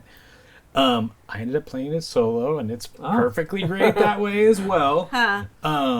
But here's the thing that blows my mind is Corey Knizia, Knizia. yeah. So I'm just like, Yeah. I'm gonna play like a quick game of Star Wars Rebellion, and then it's like game. you think of all these big and thematic games, and I'm playing Battlestar Galactica, and now I'm like, I'm building a village with stickers. Thanks, Corey. That's rad. So ultimately, it's fun. There is that concern of the replayability, but we spend $20 to go to a movie too. Right. Exactly. Right. How many or people have played? Well, you said you played Rebirth 20 times. At least, yes. Right. Like, Yeah, that's, exactly. That's more times Right. than I think any of us are. Yeah, but gonna here's the play. thing. I is can count I played on it- one hand the number of games I in my played it closet in a that day I've and a played half, 20 Right. plus and then I times. was, so that's the difference. But I mean, Oh, I here they think are. it's successful. Here the questionable people are.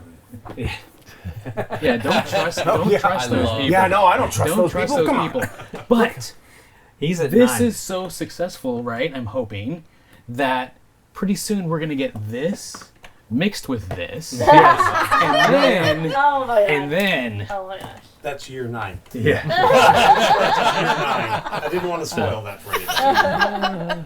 Sticker bloodbath. Yes. Yeah. Yeah. Cozy Sticker Meltdown. What do Cozy you think Sticker. are also the other new players at this? I think I kind of agree with pretty much everybody. I enjoyed it quite a bit. I think 20 years, 20 plays is a good amount of use to get out of a game.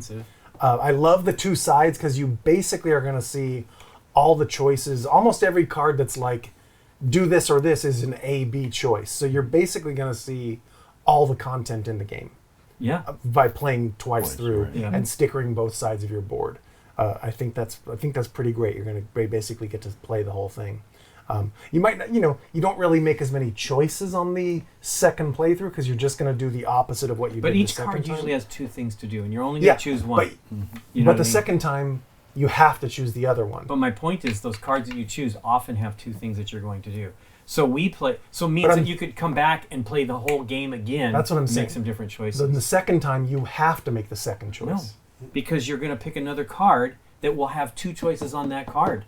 Yeah, And that you will building then- you didn't pick the first game. Correct. We'll You have could- branching paths on Yeah, the second game. because we didn't build when we played with Aaron. We didn't build a town hall, which we did in our game. Okay, true. And so I feel there's more branches than you All right, think, you're right? And what you choose to do on that one, like we couldn't afford to do some of the things we wanted to do, Right. And I was like, Aaron, we need to worry about gold because which we did. We And then did, right, we ended up with gold, so we could take all the gold choices and Right. buy all the gold path. it was fun. ideas. For Nikki and I, we didn't force Aaron to do anything, but we were excited to choose some of the other things. to build a farm. We I were wanted to- picking other things, which is exciting, and Right. we were building stories trying based new on stuff. what the stickers had, which was awesome. But you had said that you were shocked that 4 of us played it and had a great time. Yeah, your main like playthrough, you guys each did your own thing. You guys are like, Nikki's like, oh, animals and flowers, and Rusty's like, roads and Buildings. Gotta build this up. Can't keep our father disappointed. That's the other right. thing that's interesting to me about it is that it's like any of these games. So Nikki and I played Myst on the computer 30 years ago at least, and it was like we were worried. We had no idea what we were doing, right? And we're going through and we're resetting things because we don't know if it's spooky. We come into some room like, oh my god. And so then other games, I'm always worried about like, should we get this thing in this order? Do we need to be concerned about it? And I kind of realized the only thing you need to worry so far, you only need to worry about the road just to get across the bridge. To get across the water, right, Yeah. with the bridge. Aaron was actually just putting little pieces of road where he had room. It's like, because you just need pieces. It doesn't, ultimately it doesn't matter. It's just, it's fun. So we had some choices like, well, let's put the forest by the lumberjack dudes, you know what I mean? So those choices are fun too, which is really awesome. there's game choices and there's just the aesthetic pleasing Yes. Yeah. coziness of it. What do you think, Mark? I was really pleasantly surprised with Cozy Sticker Belt because I've wanted to play and enjoy legacy games before. I've played some, Right. but I haven't stuck with any of them. Right. They just haven't. They've been too big of a lift for our group to keep coming back to every time. And so I thought for a while, what someone needs to make. I know there have been some other sort of attempts. It's just a real light legacy game. And what was the Knizia one? Is that My City? My City. Something like My that. Yeah. Island. My And City. that, I guess, could have been that. My but Island and My City, yeah. Okay, Yeah. but it ended up, I guess, not having enough story that I was interested Right. in. And then this kind of hit, for us, the sweet spot. And we were, I'm sort of almost halfway through the first play.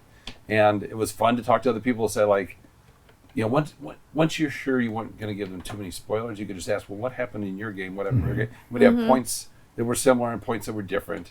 And like you say, I started going through it like a RPG adventure game where you thought like the stakes were going to be much higher, and after you go through a couple of them, you realize, oh no, this is cozy. It is. You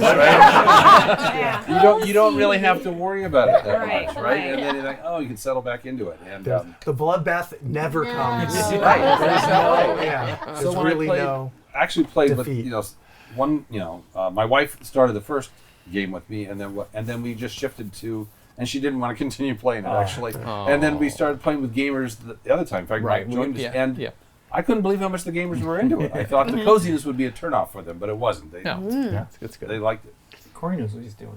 I guess so. What do you think, Amanda? It feels like a blanket and some tea next to the fire, right? Cozy. Now, I have a different experience than y'all because I work with Asmodee and they had me play and teach this game at multiple conventions. So I've played the first 2 years like 10 times, and I've never gone through the whole entire game.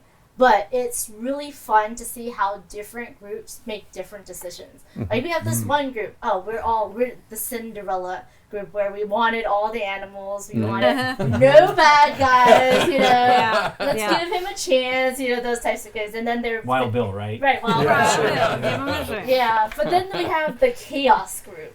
That was like, yes, we want to see the cult, we want to see all the capitalism, we want to see all, and then we're all like, I'm like, oh, well, okay, we'll see what happens, And so even though it started slow on all of them, like they just rapidly diverge so differently.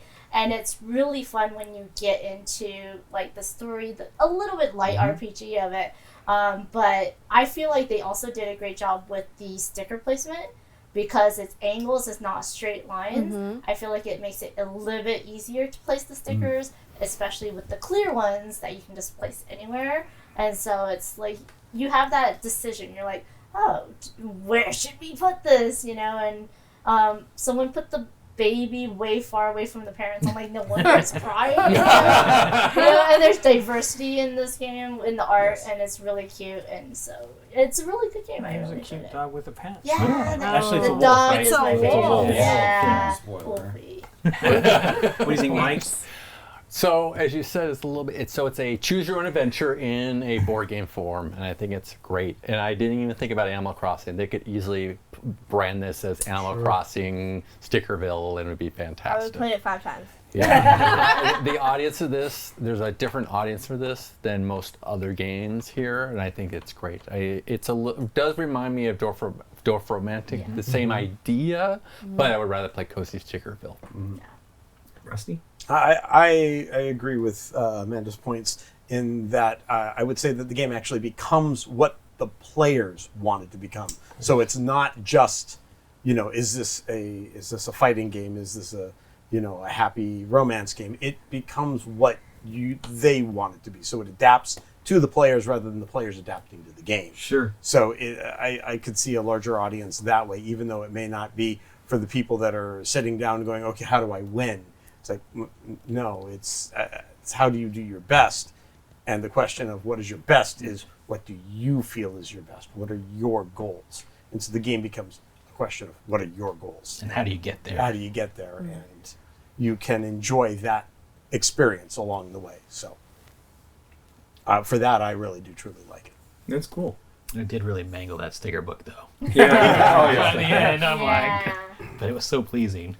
So, yeah, when you want to play again, just buy another copy. No problem. Yeah. Dude, there will be more. Yep. Yeah. Exactly. Yeah. Trilogy, Cozy Cultist, whatever. Brian? Yeah, I mean, kind of like Amanda, I think I have a different experience. I mean, I played it at home with Tosh and my wife, but I also bought it for work, and I had my team do it as a team building experience. So we had 7 games of it running at the same time. Wow. So every Thursday from 11 to 12, there were 7 tables of Cozy Stickerville happening.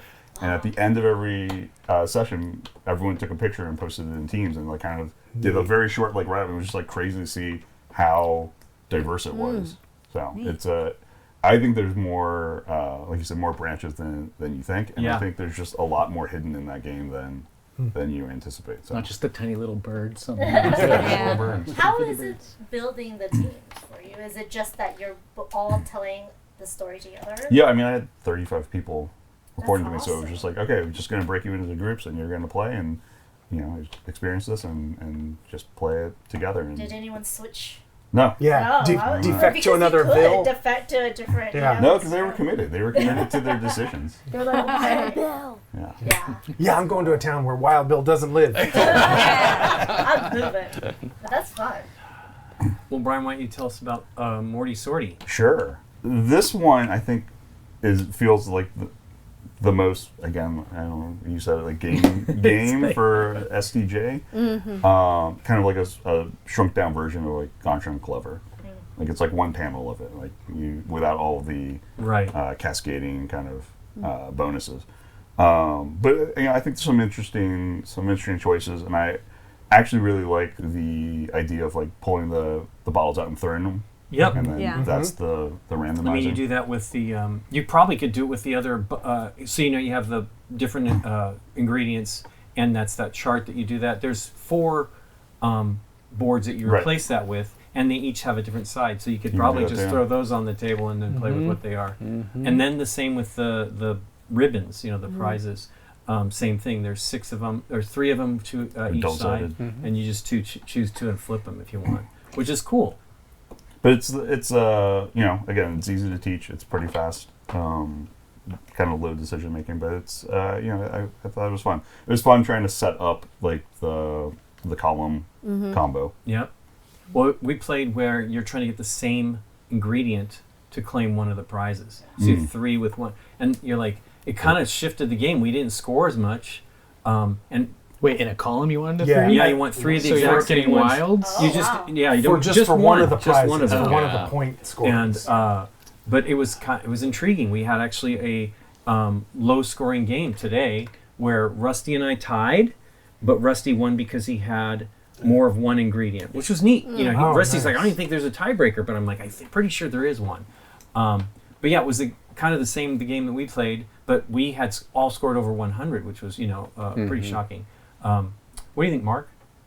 Well, one thing I always like about the Spiel des Jahres in general is when it brings up a game that I didn't know about ahead of time. Yeah. And, I'm follow the hobby as much as some other people. And so I knew between the STJ and the Kenners, I knew all of them ahead of time, hadn't played them, but had heard of them except for Morty Sorty. I was like, what's this? Right. And so that's just on the surface of it. That's cool. Just the exposure to other titles and other games is really fun. Then when I got to play it, I thought, oh, okay, I get the comparison to what you compared it to Gauntlet Clever, which is not what would have occurred to me at all. It was Welcome to. Welcome to, It reminds me of Welcome to, and I'm trying to think, why does it remind me of Quacks? Is it only thematically, or does it? I guess just the draw. And the theme. The theme, but it doesn't really play anything like Quacks. It just it's sort more of like Cascadia, where you're pulling in a maybe. drafting tableau builder. Yeah, but it really the sort of Selecting. traditional kind of board game, right? Compared to, this partyish game for Jinxo and this very, very different, branching story legacy, Cozy Stickerville. Morty Sorty is like what'd someone else say before? A regular game. It's a regular game. And it's a good regular game. So I think it has more like appeal to people who are like, I don't really need something different or weird or innovative or whatever. I just like something that's kind of solid and fun. I think that's what this is. It's solid and fun. Absolutely. What do you think, Tashi? I think that Morty Sorty is fun. I feel like it's a little basic. I'm just kind of like played like 3 games like this She's already. so experienced now. Yeah. She's so passe. She doesn't know it, but she's a card-carrying member of the Cult of the New. That's what it sounds like. Yeah, she doesn't know it yet, but she is. She has access to too many games. Yeah. It's like, well, there's this whole room, so this doesn't stand out to me. Yeah. Okay. Except the Marvel United ones with the huge figures. Those are cool.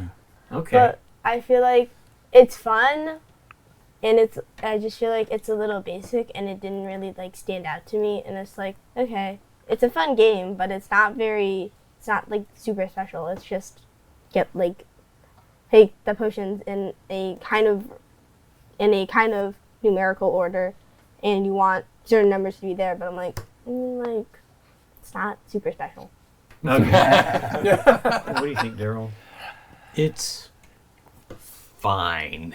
I will mirror what you said, Tashi. I mean, it's in a world of games, I don't know that it stands out, but it's, for what it is, it's accessible for multiple age groups, so it hits that, the level that they're going for.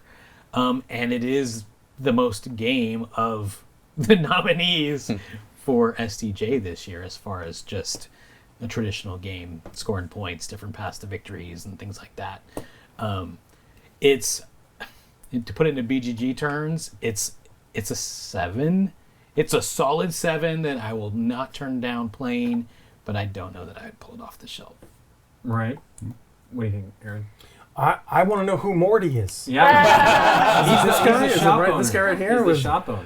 kissing a mandrake root, but Those are it's his a employees. Mandrake. Oh, okay. It's the mandrake root. Yeah. The mandrake root's in charge. Yeah. I mean, it's a great, rhyming name, but what's the background? What's the story?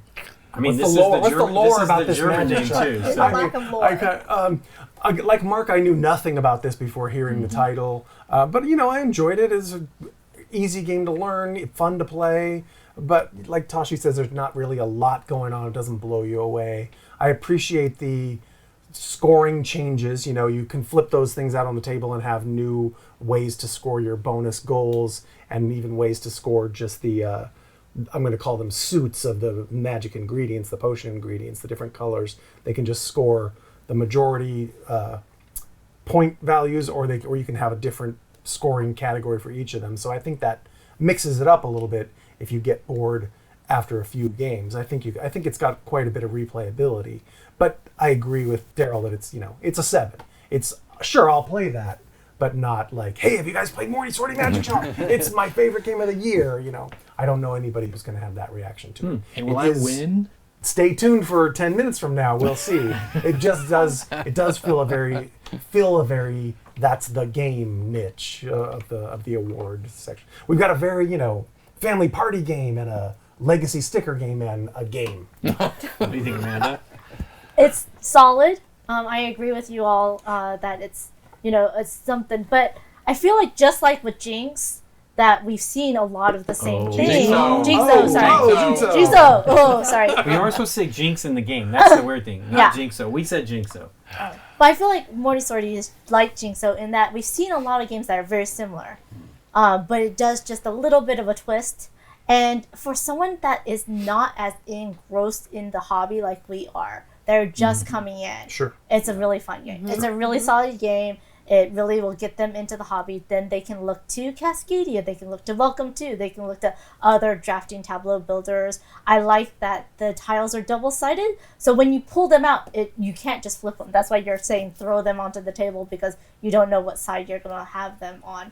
And the cats. It's always fun to have a cat maple in the game, It's right? accessible. It's Morty very Sorty is accessible. accessible, Yes. and I think Right. that's something that the jury kind of takes in mind. Yeah. And so I understand why it's nominated, and I understand why also we all feel that it's a solid game that we might have just because we've played so much. But I feel like in a jury that's more of a casual gamer that don't see thousands or hundreds of games every year, that this is going to be one that they definitely will want on their shelves. They will play it often. They can replay it a lot because of the variable scoring conditions that you're going for. So, and it's a cute theme. I mean, the different potions are very cute. It is colorblind friendly because they all have different art on it. And so I enjoy it, and I can see why it's out here.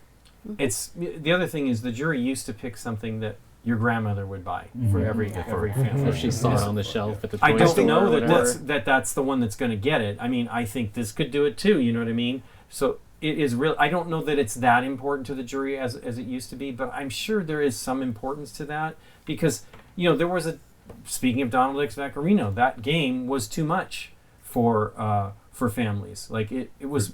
That's basically the impetus for the Kenner Prize was that Dominion. Yeah, Dominion. Yeah, I'm sorry I didn't mention the game, but yeah, that one didn't.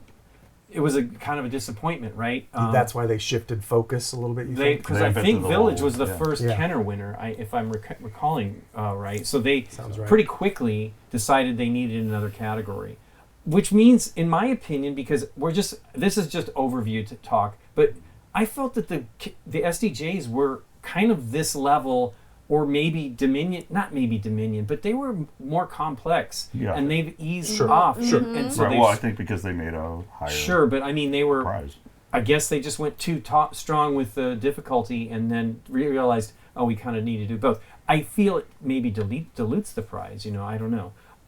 Anyway, Rusty, what did you think of Morty Sortie? I'm kind of the opposite, where I really think it's a strong choice and it's a strong game because my background is I'm coming from the perspective of being a huge fan of Welcome 2. Right. And knowing that a lot of people had issues with Welcome 2 just because there were too many options, too many point salad items immediately happening every action. Right. Whereas this, you're just dealing with a jar and getting it onto a shelf.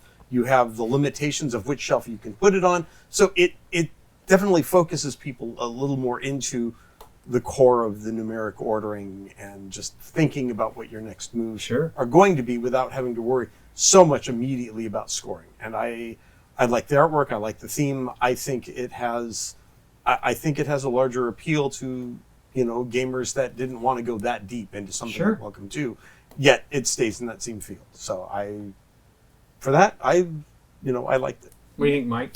So I agree that it does the same, as you said, it simplifies it. Less is more, just like Jinxo. It simplifies your choices in the game and the choices each turn you have to make. I think that's great. I think that's really approachable. I feel like sometimes some years games get overshadowed by the other nominees, and I feel that Morty Sortie would be a standout in other years, and this year it's being overshadowed by the other two games, unfortunately. I do like Morty Sortie, but as you said, I wouldn't pick it off a shelf, but I would play it if someone suggested it. Yeah, I agree. But I do like the other two games better.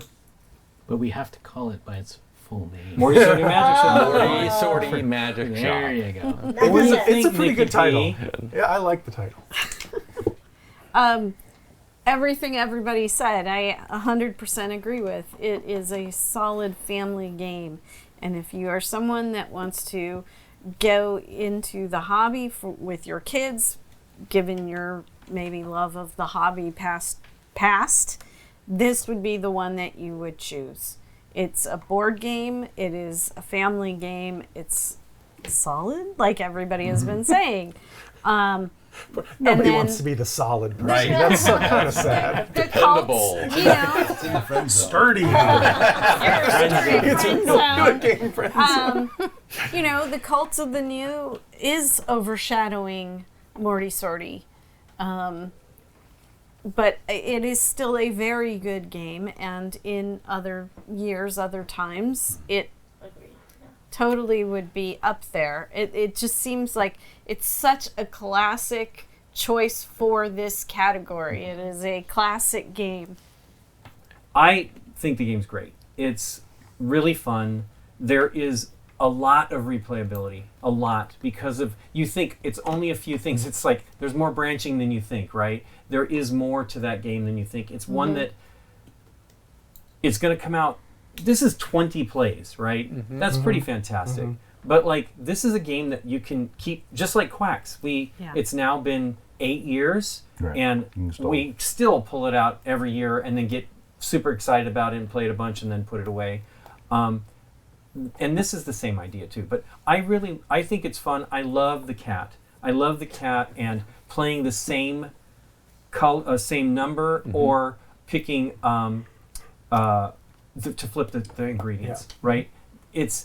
That is such a interesting thing. Like, do I worry about it? And that was what the fun thing about having the other one was like, well, I could not worry about it for this one column, which I did not make at all. I think every column had different ingredients, so I couldn't do the 3 of one type. Right, or do they score points, right? They do. They're a ribbon. There's actually 3 things.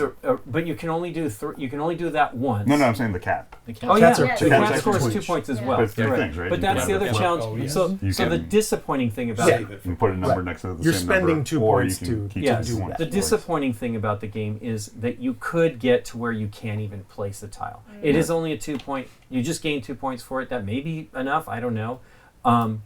But that's challenging. I have kind of twisted my strategy where I focus a little bit more on the top shelves with the gold, and then I'm like free reign on the other ones. I'm like, okay, I'll put the, because I can put the gold on any shelf and the silver on the first and the second shelf. But I think it's solid. I think it's more inviting for that type of game, like, because I think. Ganz Schön Clever is amazing, but it's really dense. Like, if you're not paying attention and you don't have somebody watching over you doing it right, you could miss things.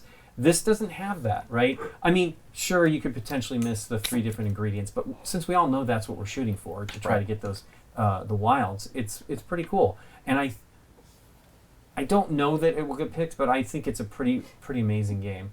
Stop changing my mind about Morty Sorty. It's cool, and we barely scratched the surface for the variety that thing offers. True. Because initially I just didn't want to even think about what the other ribbon awards were. Yeah, right? I just focused on those because they're easy and they're understandable. But once we started changing them, I'm like, oh wow, it was a drastic change. We were like a more than 20 point change in the scores, just putting that one type of just focusing on one different thing. Yeah, and we didn't have anybody that had. I think Rusty had a pretty good group of. How many did you have of a single ingredient? 8. Yeah, that's pretty amazing. That's good. That is good. But it wasn't like I thought for sure that was a game winner. I mean, it was a game winner. You ended up winning, but we had the same score. It was pretty interesting. So yeah, we're now done with the SDJ category. So we have to choose what we. I know everybody's ready. We have to choose what we would pick. You might want to think about it for a minute. Good choices. I mean, it's what we pick, and it's easy enough. I'm going to own all 3 of these, so it doesn't matter. Yeah. But you guys ready? Yep. Oh yeah. Okay. 3, 2, 1, point. Rusty's the only 40-39 shot. This is the one I would pick. Yeah. 6 cozy Stickerville, 3 GG. Rusty, I'll let you, since you're the anomaly. It's the one that, like I mentioned, feels most like Welcome To, but I feel like it can get to the table more. I think that with the people I play board games with, it will get to the table more often. It is something that I enjoyed the theme of. I enjoyed just the mechanisms that were in it.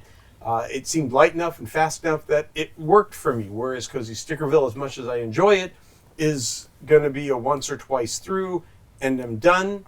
And Jinxo is going to be a little more for larger numbers of players, whereas Morty Sorty 2, 3, 4 is going to work. Jinxo, 4 to 7. I think it's 4 to 7, and that's where it's going to start. And I don't normally have that many people there, so for me, that's why Morty Sorty, it fits that slot of, just for what feels to me the winner. Okay, well you're picking it, so it is the winner for you. Okay, so here we go. Now we're going to pick what we think I the have jury. a question. Yep. Being relatively new to the SDJ experience, how the jurors, what is the percentage to win? Does this have to, does the game have to have? We don't really know. We don't know. But it does need it does need to have a majority, right? Okay. That is absolutely. I don't know. They don't have a weighted vote or anything like that. Okay. I think it's just they have to get a large enough convince each other. Because it's a discussion. They spend a weekend talking about it. I think they use plastic hands. They I really hope that they. It's like the conclave. I really You see white. Yeah, the white smoke. That's what I tease Priest up about all the time. How's the conclave going? Okay, so now we're going to pick what we think the jury might pick. really don't know this year. It's, Yeah, they're this is all always difficult. But this is a really solid year. That's what I'm. Yeah, Yeah, I Because I was saying, I this feel is like, oh hey, we've got one like this already. I feel But like this this is is a not. This is very not just one at all. strong and that year. was 7 years ago or Yeah. something like that. all across the board. Yeah. Like you could make a case for For all of basically them. anything. Yeah. Yes. In any of these categories. And the jurors are from all walks of life. They're not hobby gamers Right. per se. Yeah, well, they they They are didn't used to all be. They're all journalists. journalists. Oh. So that is how What do they journalists choose. wanna play? But are they all games journalists? Yes. They Yes. cover games. They cover You games. have to. You have to. So they- you have to review games. I always wondered though if like 2 games steal votes from know. and then the Right, other one right. wins. Are they Yeah, like that could the finish same sumo party, wrestling. like stealing do votes from you each think other? the pool don't know. lessons? I don't. I have no idea. We don't Yeah. know. We don't Yeah, know. I don't ask because we We know don't enough know. people, but I don't really want to. I mean, they would pierce put it on the their veil. website if they wanted to. Wanted say that. Exactly, people to know. exactly. Yeah. So, Okay, well, let me think for this because this Yeah. is a challenge. I Oh, don't. no, this is easy this year. No, You think so? I really have no Yep. idea. I know I'm Okay. picking. Okay, here we go. We're on the same page. Three, No, we're not. Oh, No. I'm never on the same thing. 3, 2, 1, 1. Oh wow, Oh. interesting. Okay. 4 Wow, cozy we Stickerville, almost completely Three. even 3 distribution. Jigsaw, That's and very 3 even. Morty Sorty. I'm gonna explain my vote Yeah, as go a ahead. juror. Yeah. I often try to split my votes and get a little credit, like, oh, I picked this one for the jury and this one for myself. The reason I picked Cozy Stickerville for both is I feel like it's the #1 game in a franchise. I Yes. feel like we're gonna see Yeah, 5 or 10 of Animal these. Crossing. Animal Crossing Animal Stickerville. Crossing. I mean, Cozy those are, Sticker you need to do. Moonbase, Cozy Sticker Yeah. Spaceship, Cozy Right. Sticker Port City, Cozy. Yeah, I feel like it's going to be Yes. the very start of something that's going to be in Target and grocery stores for the rest of your life. Which is what they That's- want. that That's- is- that that is is why, part of what the as the SCJ juror, does. Yeah. Yeah, I have that's selected completely it. valid. It's a I mean, franchise. That's all. This is- It's a franchise. it was like when Hanabi won, right? Yeah. Very inexpensive game. The badge is on a bajillion copies of that game in Germany at the time, and that's important, right? Yes. And Yeah. that's essentially what could be for this one too. Also innovative. The newest type of thing. 100%. This Right. has a heritage for sure. That has a heritage for sure. Yes. This one is different, And and the stickers cozy. are super awesome. stick- And it's Yeah. cozy. Right. Yeah. And it's cozy. Yeah. Yeah. And I say this tongue in cheek, like, again, comparing, like, I can't compare SDJ versus Academy Awards or whatever, but again, Corey Kenny's Oh, no, designed that it. was So I'm like, is he literally my getting like, first reaction. it's like, in the design. is this like Yes. Return of the King, Peter Jackson, winning, Best Yeah. Picture? I'm not saying this doesn't deserve to win, because I think it But absolutely it's- does deserve it's to like win. not the But wheelhouse it's like a you put it in. lifetime achievement for Corey. So, like, he's like, I made all these thematic games, and boom, I'm gonna win. It's because like of it's Corey. like Scorsese winning Corey for Minions Stickerville. 3. Yeah. It's like it's just like he did all these other things and now this is the big hit. Yeah. That does happen. He did. Scorsese won for Minions 3. Yeah, definitely. Nice, sweet. Yes. Well, All right. thanks everybody for being here this year. I really appreciate all of you showing up. This has been, it's hurting cats for sure, and we have cats in Morty Sorority Yeah. there. Jigsaw. But I'm happy everybody was here, and it was really fun. Thank you to the audience for joining us. I hope you enjoy the discussions and the silliness, and I hope we get to see you again next year. Thanks everybody. Bye-bye. Bye.